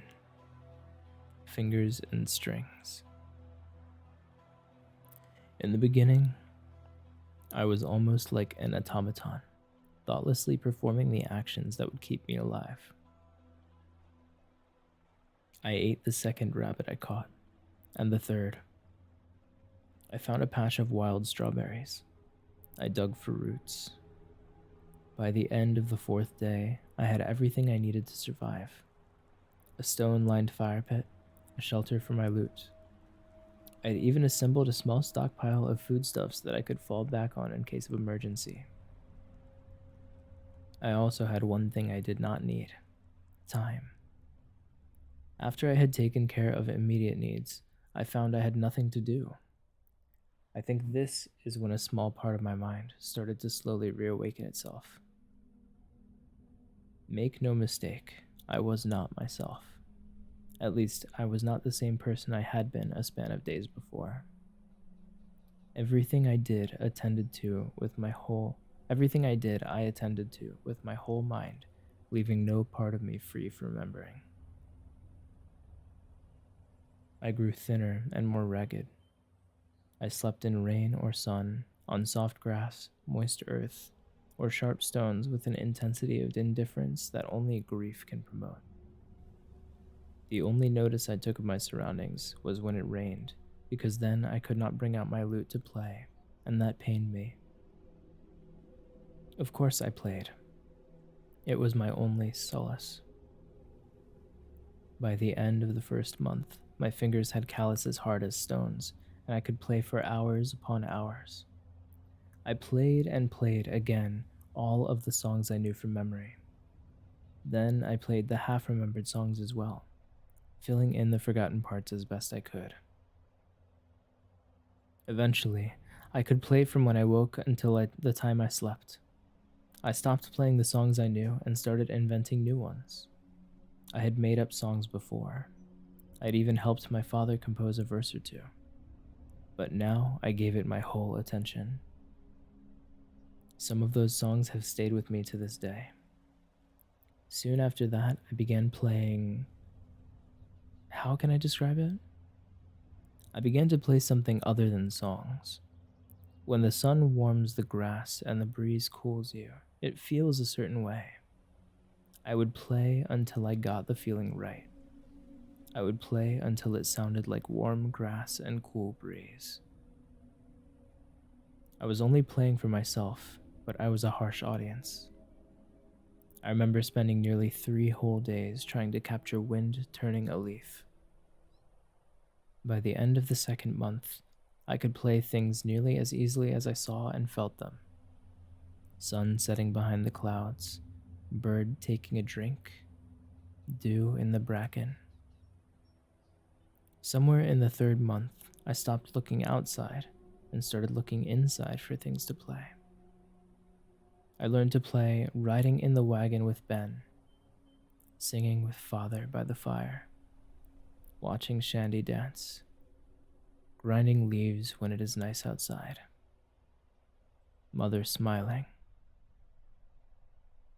Needless to say, playing these things hurt, but it was a hurt like tender fingers on lute strings. I bled a bit and hoped that I would callus soon. Yo, bulldogs. That's cute. Hey, Loaf. How you doing? Loafman. Toward the end of summer, one of the strings broke beyond repair. I spent the better part of the day in a mute stupor, unsure of what to do. My mind was still numb and mostly asleep. I focused with a dim shadow of my usual cleverness on my problem. After realizing that I could neither make a string nor acquire a new one, I sat back down and began to learn to play with only 6 strings. In a span, I was nearly as good with 6 strings as I had been with 7. 3 span later, I was trying to play Waiting While It Rains when a second string broke. This time, I didn't hesitate. I stripped off the useless string and started to learn again. It was midway through reaping when the third string broke. After trying for nearly half a day, I realized that 3 broken strings were too many.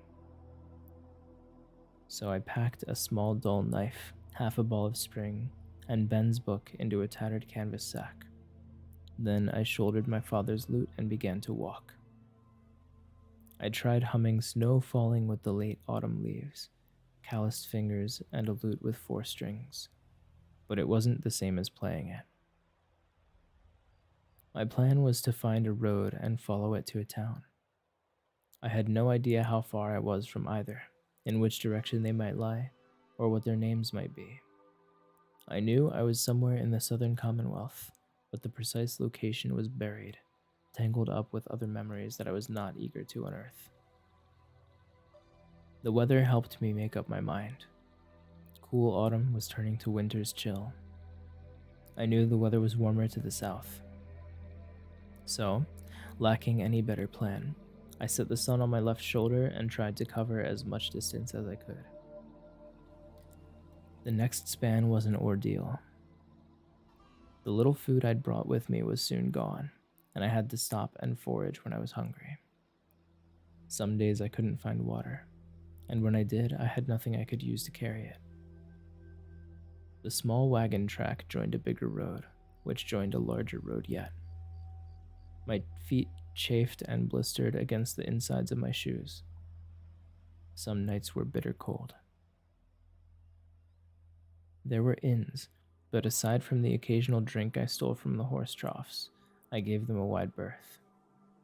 There were a few small towns as well, but I needed someplace larger. Farmers have no need for lute strings. At first, whenever I heard a wagon or a horse approaching, I found myself limping off to hide by the side of the road. I had not spoken with another human since the night my family was killed. I was more akin to a wild animal than a boy of 12. But eventually, the road became too large and well traveled, and I found myself spending more time hiding than walking. I finally braved the traffic and was relieved when I was largely ignored.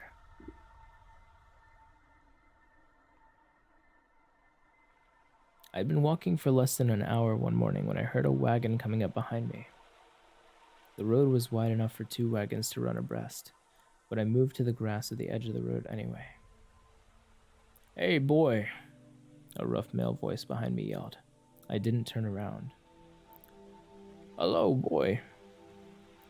Is fart in the mic for real? Bro, what? Straight boofing. How high are you right now? Just curious. And welcome in Nuts Crescent. Welcome in Boofin as well.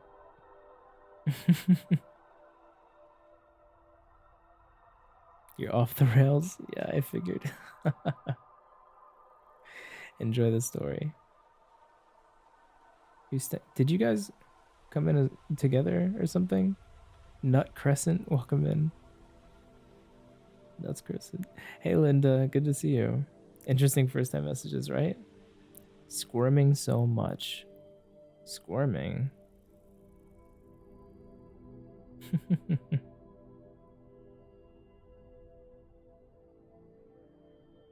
Did I miss a raid or something?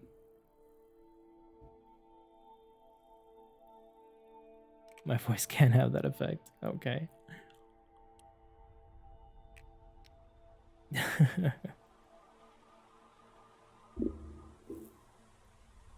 So I've heard.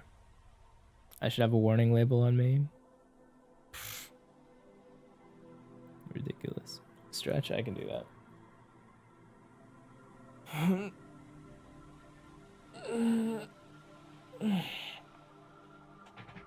Oh.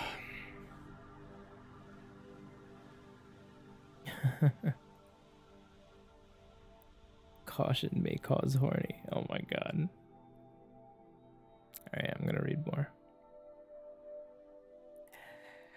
I moved farther off the road in the grass without looking behind me. I kept my eyes on the ground beneath my feet. The wagons pulled slowly alongside me. The voice bellowed twice as loud as before. "Boy, boy." I looked up and saw a weathered old man squinting against the sun. He could have been anywhere from 40 to 70 years old. There was a thick-shouldered, plain-faced young man sitting next to him on the wagon. I guessed they were father and son. "Are you deaf, boy?" The old man pronounced it deef. I shook my head. "You dumb then?" I shook my head again. "No." It felt strange talking to someone. My voice sounded odd, rough and rusty from disuse. He squinted at me. "You going into the city?" I nodded, not wanting to talk again. "Get in then." He nodded toward the back of the wagon. "Sam won't mind pulling a little whippet like yourself." He patted the rump of his mule. It was easier to agree than run away, and the blisters on my feet were stinging from the sweat in my shoes. I moved to the back of the open cart and climbed on, pulling my loot after me. The back of the open wagon was about 3/4 full of large burlap bags. A few round, knobby squash had spilled from an open sack and were rolling aimlessly around on the floor. The old man shook the reins. "Up!" And the mule grudgingly picked up its pace. I picked up the few loose squash and tucked them into the bag that had fallen open. The old farmer gave me a smile over his shoulder. "Thanks, boy. I'm Seth, and this here is Jake. You might want to be sitting down. A bad bump could tip you over the side." I sat on one of the bags, tense for no good reason, not knowing what to expect.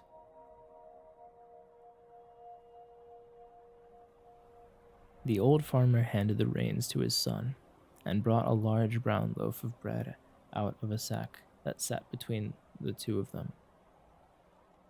He casually tore off a large chunk, spread a thick dab of butter onto it, and handed it back to me. This casual kindness made my chest ache. It had been half a year since I had eaten bread. It was soft and warm, and the butter was sweet. I saved a piece for later, tucking it into my canvas sack.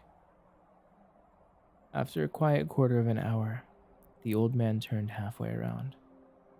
"Do you play that thing, boy?" He gestured to the loot case. I clutched it closer to my body. "It's broken."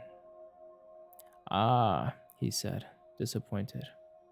I thought he was going to ask me to get off, but instead he smiled and nodded to the man beside him. "We'll just have to be entertaining you instead." He started to sing Tinker Tanner, the drinking song that is older than God. After a second, his son joined in, and the rough voices made a simple harmony that set something inside me aching as I remembered other wagons, different songs, a half-forgotten home.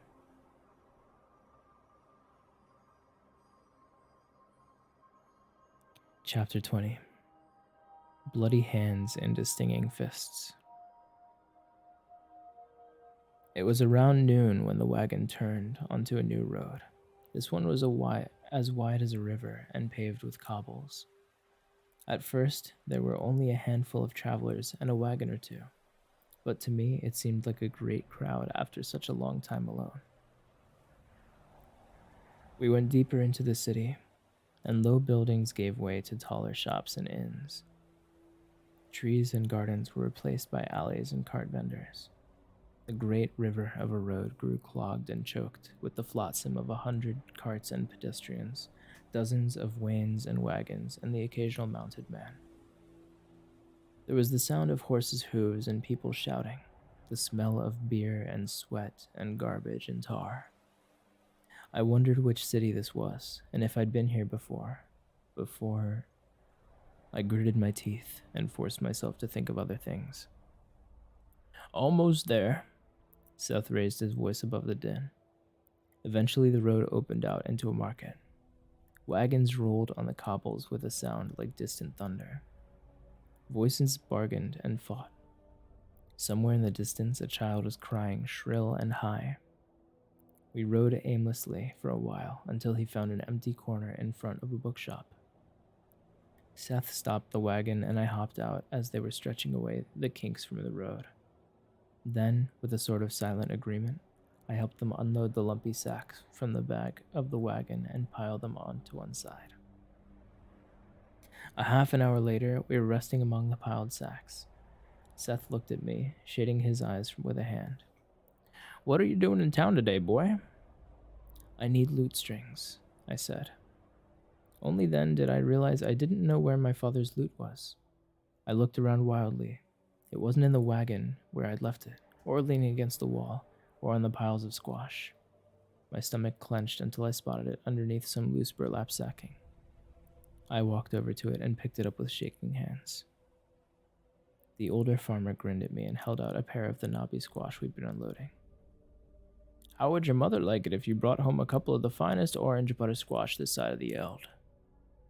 "No, I can't," I stammered, pushing away a memory of raw fingers digging in the mud and the smell of burning hair. I mean, you've already..." I trailed off, clutching my loot closer to my chest and moving a couple steps away. He looked at me more closely, as if seeing me for the first time.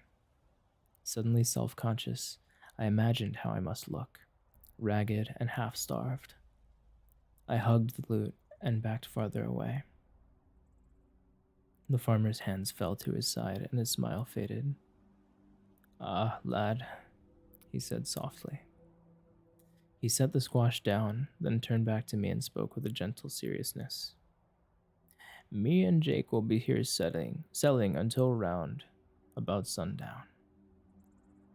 If you find what you're looking for by then, you'd be welcome back on the farm with us. The missus and me could sure use an extra hand some days. You'd be more than welcome. Wouldn't you, Jake?" Jake was looking at me too, pity written across his honest face. "Sure enough, Pa. She said so right afore we left."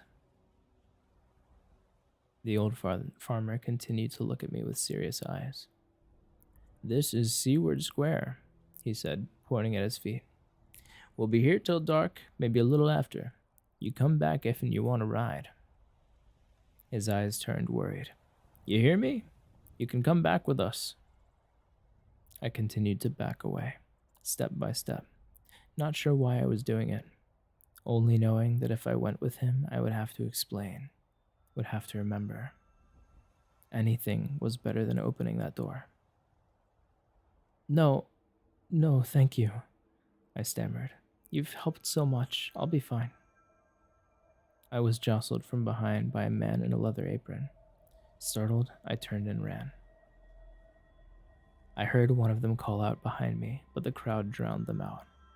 I ran, my heart heavy in my chest.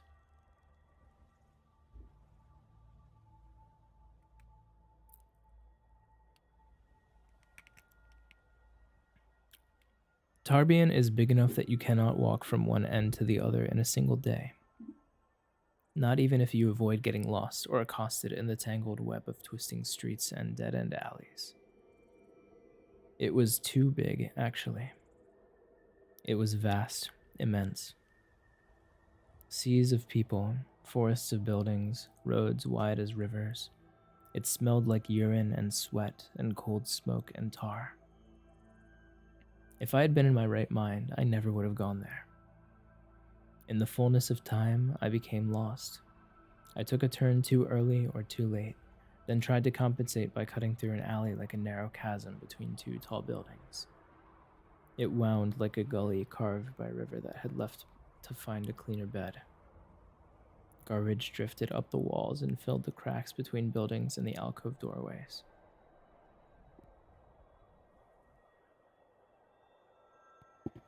After I had taken several turns, I caught the rancid smell of something dead. I turned a corner and staggered against the wall as pain stars blinded me. I felt rough hands grab hold of my arms. I opened my eyes to see an older boy. He was twice my size with dark hair and savage eyes. The dirt that smudged his face gave the appearance of having a beard, making his young face strangely cruel. The two other boys jerked me away from the wall. I yelped as one of them twisted my arm. The other boy smiled at the sound and ran a hand through his hair. What are you doing here, Nalt? You lost? His grin broadened. I tried to pull away, but one of the boys twisted my wrist and I gasped. No. I think he's lost, Pike, the boy on my right said. The one on my left elbowed me sharply in the side of the head, and the alley tilted crazily around me. Pike laughed. I'm looking for the woodworks, I muttered, slightly stunned. Pike's expression turned murderous.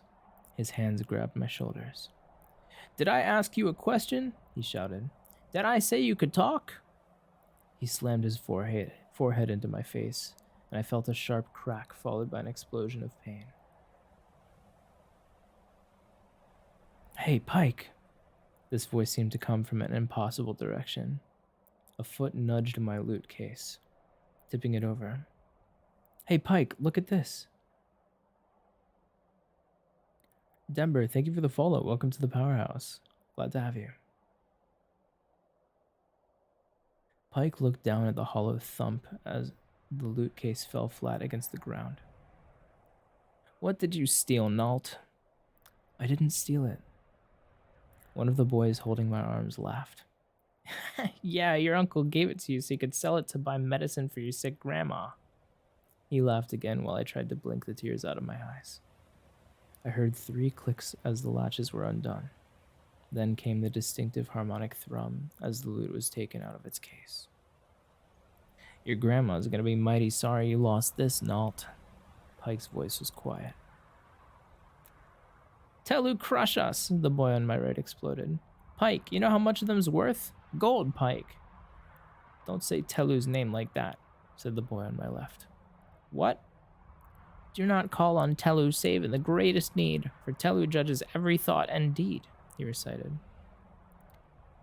Telu and his great glowing penis can piss all over me if that thing isn't worth 20 talents. That means we can get at least 6 from Daikin. You know what you can do with that much money?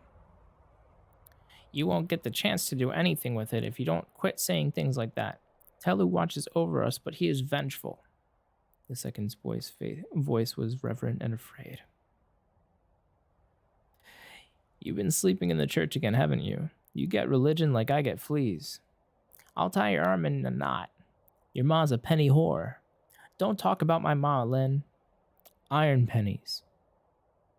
By this time, I had managed to blink my eyes free from the tears, and I could see Pike squatting in the alley.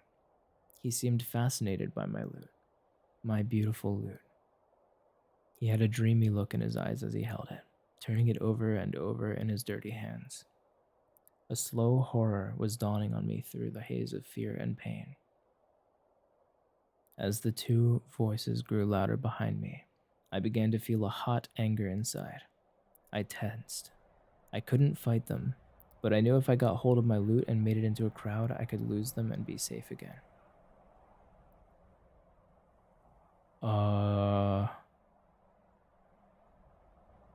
Atra?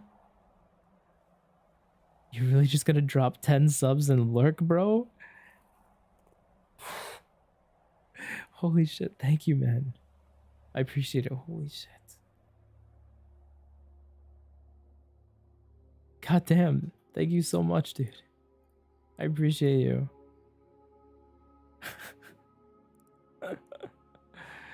What the fuck? Atra, I appreciate it so much. Thank you, thank you.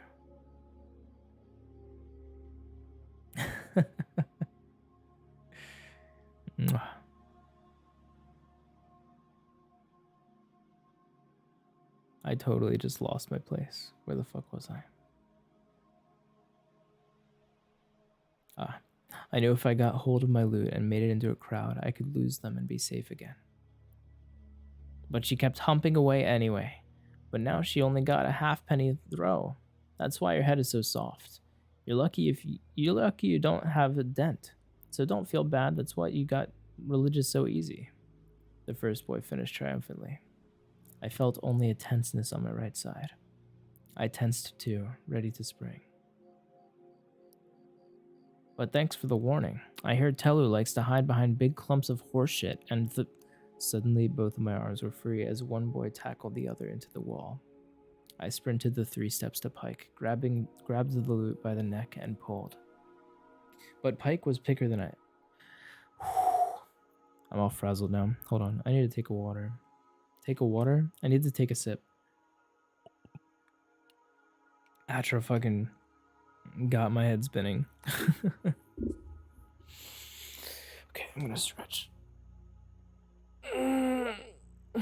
Shut up, guys.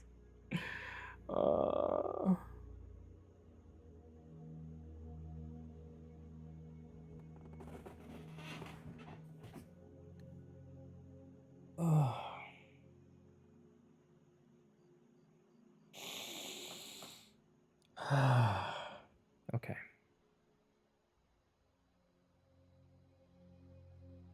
Suddenly, both of my arms were free as one boy tackled the other into the wall. I sprinted the 3 steps to Pike.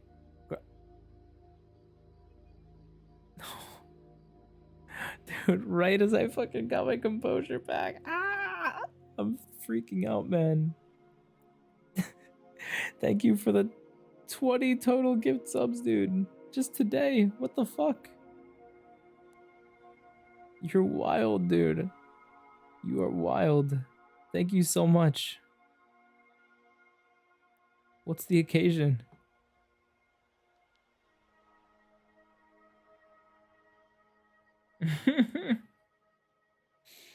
Giving me some mind break this non-stop nut November? True. You had a nice week in my community. You're a sweetheart.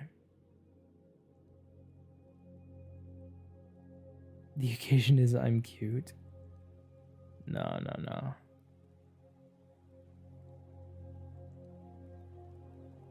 That's fair. I mean, still, you don't gotta do that, man. I mean, I appreciate it, but it's not necessary. I appreciate you very much. You're fucking wild.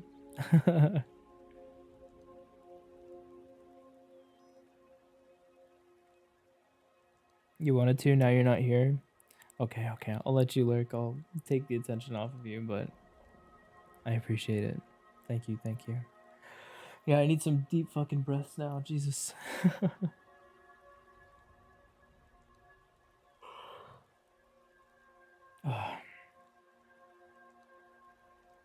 I need to take that water. Yeah, let me take some more water.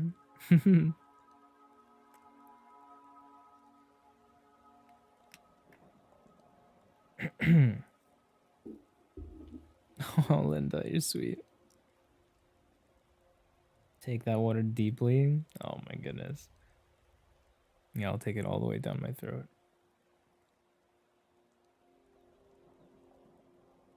But Pike was quicker than I had expected, or stronger.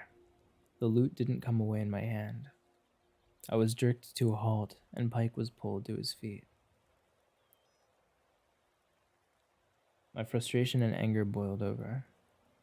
I let go of the loot and threw myself at Pike. I clawed madly at his face and neck, but he was a veteran of too many street fights to let me get close to anything vital. One of my fingernails tore a line of blood across his face from ear to chin. What the fuck is that name? Thank you for the follow, sucking Tom Cruise's toes.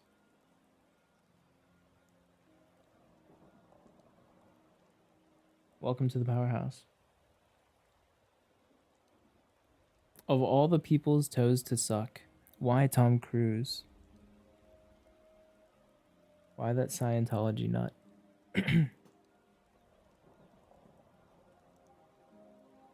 Like, you could pick some much cleaner toes. That boy's toes kind of looking filthy. EC, I will pin you against the wall.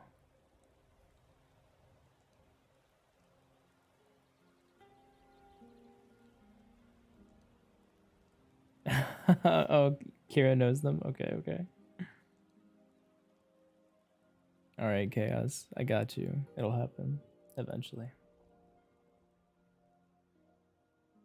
You too? What the... Atra, thank you for gifting us up to Sucking Toes is Good. Why is that a name?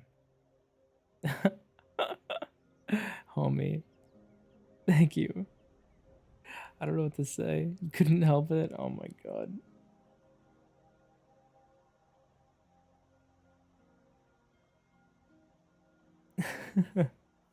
So much shit is happening today. Just out of nowhere. Wait, while we're paused, how many of you guys are interested in the World Cup? How many of you guys have been following it? Because I have not, but my coworkers want me to check out the games. You have? How many of you would be interested in a watch party for the next Japan game? Which is Sunday night for me. It should be like Sunday during the day for you guys. Okay. So a couple of you have been watching. You're planning on watching Sunday too? Yeah, I was thinking about doing like a little watch party, but I don't know where to watch it. Maybe would one of you be able to stream it?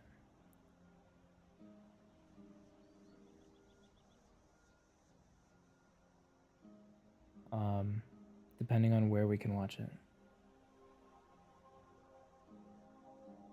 You might be able to stream it? Okay. Can you watch it on YouTube TV? I think I have that. I think my family has it.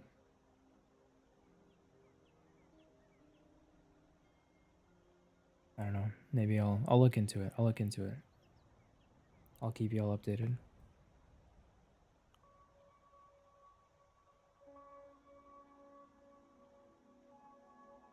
Fox Sports, huh?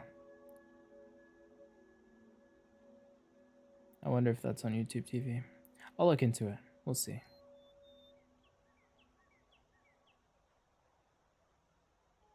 Anyways, we can get back to the story.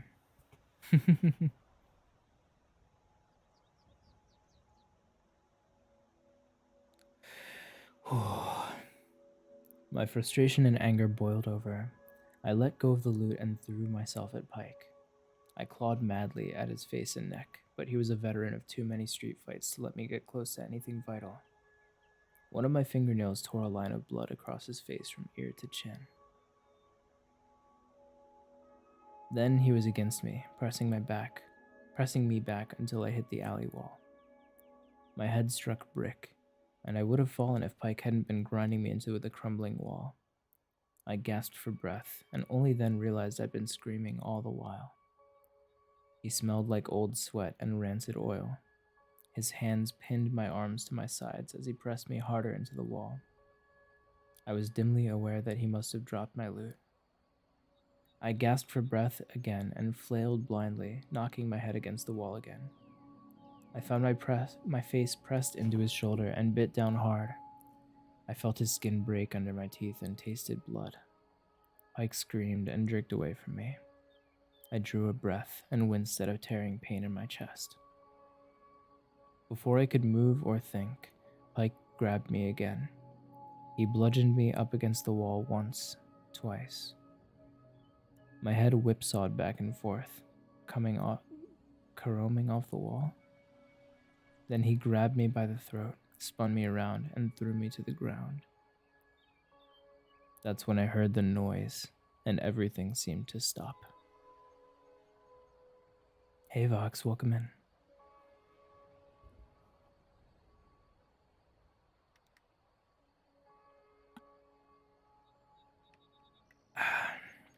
I'm doing good, how about yourself?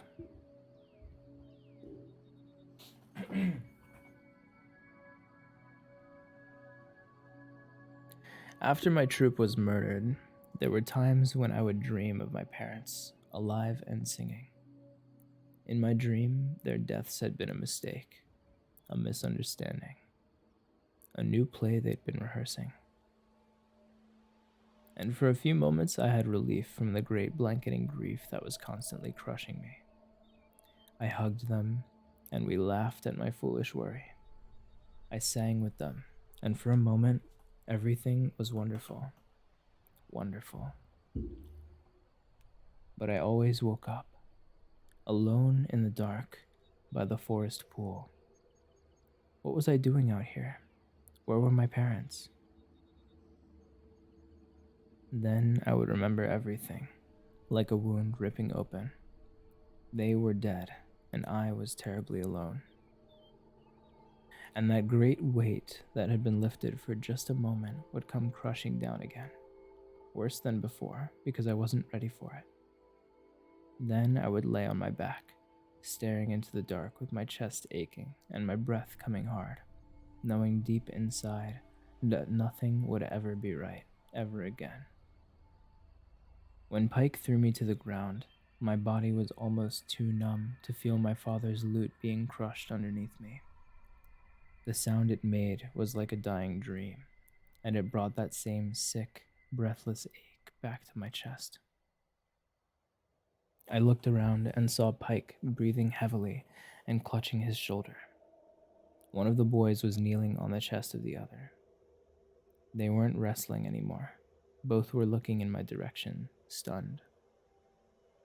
I stared numbly at my hands, bloody where slivers of wood had pierced the skin. Little bastard bit me, Pike said quietly, as if he couldn't quite believe what had happened. Get off me, said the boy lying on his back. I said you shouldn't say those things. Look what happened.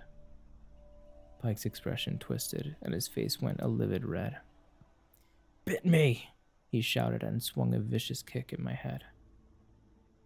I tried to get out of the way without doing any more damage to the loot. His kick caught me in the kidney and sent me spiraling into the wreckage again, splintering it even further. See what happens when you mock Telu's name? Shut up about Telu. Get off me and grab that thing. It might still be worth something to dick in. Look what you did! Pike continued to howl above me. A kick caught me in the side and rolled me halfway over. The edges of my vision started to darken. I almost welcomed it as a distraction, but the deeper pain was still there, untouched. I balled my bloody hands into stinging fists. These knob things still seem okay. They're silvery. I bet we can get something for them. Pike pulled back his foot again. I tried to put up my hands to keep it away, but my arms just twitched, and Pike kicked me in the stomach. Grab that bit over there. Pike! Pike! Pike kicked me in the stomach again, and I vomited weakly onto the cobblestones. You there, stop! City watch! A new voice shouted. A heartbeat of stillness was followed by a scuffle and a flurry of pattering feet. A second later, heavy boots pounded past and faded in the distance. I remember the ache in my chest. I blacked out.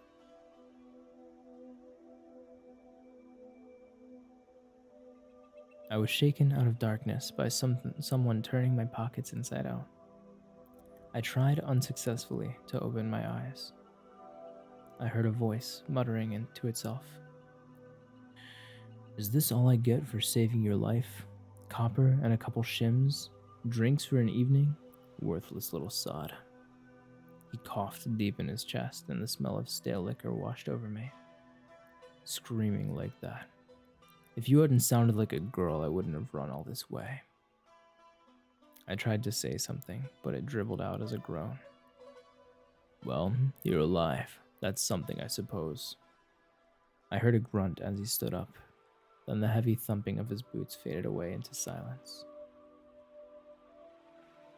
After a while, I found I could open my eyes. My vision was blurry, and my nose felt larger than the rest of my head. I prodded it delicately. Broken. Remembering what Ben had taught me, I put one hand on each side of it and twisted it sharply back into place. I clenched my teeth against a cry of pain, and my eyes filled with tears. I blinked them away and was relieved when I saw the street without the painful blurriness of a moment ago. The contents of my small sack lay next to me on the ground. A half ball of string, a small dull knife, rhetoric and logic, and the remainder of a piece of bread the farmer had given me for lunch. It seemed like forever ago. The farmer. I thought of Seth and Jake, soft bread and butter, songs when riding in a wagon, their offer of a safe place, a new home. A sudden memory was followed by a sudden sickening panic. I looked around the alley, my head aching from the sudden movement. Sifting the garbage with my hands, I found some terribly familiar shards of wood. I stared at them mutely as the world darkened imperceptibly around me. I darted a look at the thin strip of sky visible overhead and saw it was purpling into twilight. How late was it? I hurried to gather my possessions, treating Ben's book more gently than the rest, and limped off in what I hoped was the direction of Seward Square. The last of twilight had faded from the sky by the time I found the square. A few wagons rolled sluggishly among the few straggling customers. I limped wildly from corner to corner on the square, searching madly for the old farmer who had given me a ride, searching for the sight of one of those ugly knobby squash. When I finally found the bookstore Seth had parked beside, I was panting and staggering. Seth and his wagon were nowhere to be seen. I sank down into the empty space their wagon had left and felt the aches and pains of a dozen injuries that I had forced myself to ignore. I felt them out, one by one. I had several painful ribs, although I couldn't tell if they were broken or if the cartilage was torn. I was dizzy and nauseous when I moved my head too quickly, probably a concussion. My nose was broken, and I had more bruises and scrapes that I could conveniently count. I was also hungry. Clover, thank you for hanging out. It was lovely having you. I hope you have a great night. I can do that, Sonny. Let me finish this chapter quick. There's only one page left. The last being the only thing I could do anything about. I took what was left of my piece of bread from earlier in the day and ate it. It wasn't enough, but it was better than nothing. I took a drink from a horse trough and was thirsty enough not to care that the water was brackish and sour. I thought of leaving, but it would take me hours of walking in my current condition. Besides, there was nothing waiting for me on the outskirts of the city except miles upon miles of harvested farmland. No trees to keep the wind away, no wood to make a fire, no rabbits to set traps for, no roots to dig, no heather for a bed. I was so hungry my stomach was a hard knot. Here, at least I could smell chicken cooking somewhere. I would have gone looking for the smell, but I was dizzy and my ribs hurt. Maybe tomorrow someone would give me something to eat. Right now, I was too tired. I wanted nothing more than to sleep. The cobblestones were losing the last of the sun's heat, and the wind was picking up. I moved back into the doorway of the bookshop to get out of the wind. I was almost asleep when the owner of the shop opened the door and kicked at me, telling me to shove off or he'd call the guard. I limped away as quickly as I could. After that, I found some empty crates in an alley. I curled up behind them, bruised and weary. I closed my eyes and tried not to remember what it was like to go to sleep warm and full, surrounded by people who loved you. That was the first night of nearly 3 years I spent in Tarbian.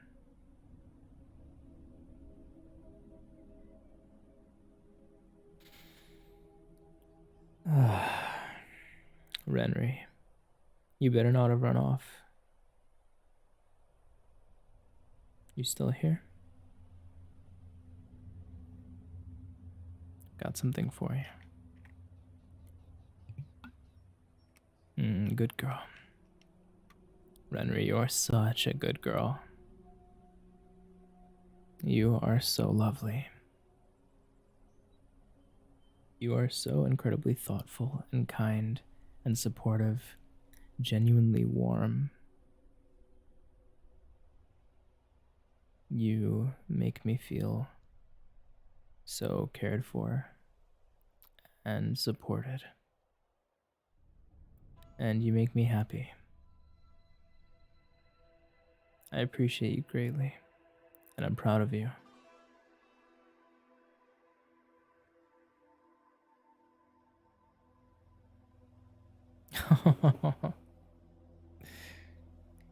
So cute.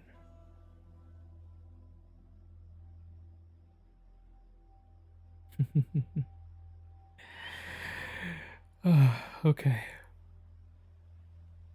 We've been reading for about 3 hours. I think I might call it there for today.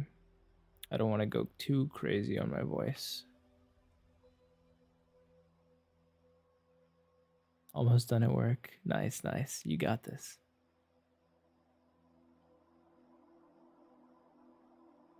Yeah. Just because all we do today is pretty much just reading. I don't want to go too crazy with it. Let's see. Who's live? What can we do? We have quite a few good options.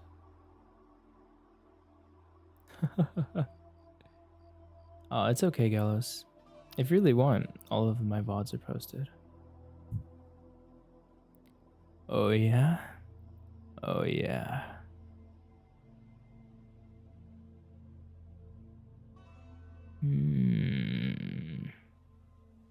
Where can I take you, cuties?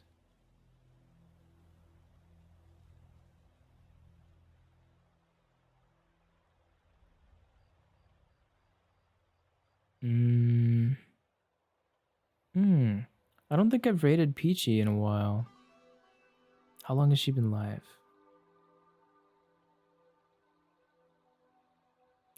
She's just starting. Yes, let's raid Peach. Let's raid Peach.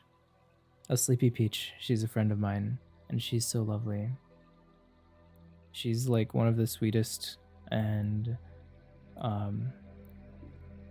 nicest people I've met. If you're not in the Discord yet, make sure to join. That is the 100% best way to support me if you'd like to. Check out my socials. I'll be posting more ASMR scripts readings soon. I just wrote a new one. It's going to be a little bit shorter, but I should have that posted by probably Monday. Here's our raid message.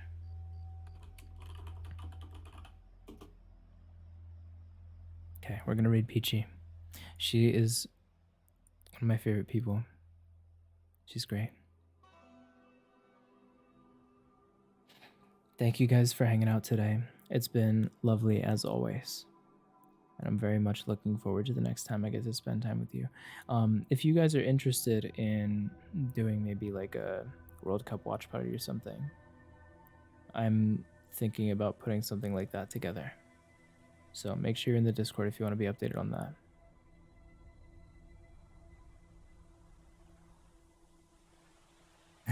Good night, everyone. It's just past noon for me, so I'm going to be enjoying my Saturday. But I hope you all have a fantastic night. And I will more than likely see you on Monday, at the very least. Probably with some more Little Nightmares too, which I'm very much looking forward to. The first day of playing that game was fucking awesome. And I can't wait for more. Alright, I'll see you guys over in Peachy's stream. Until next time. Mata kondo ne.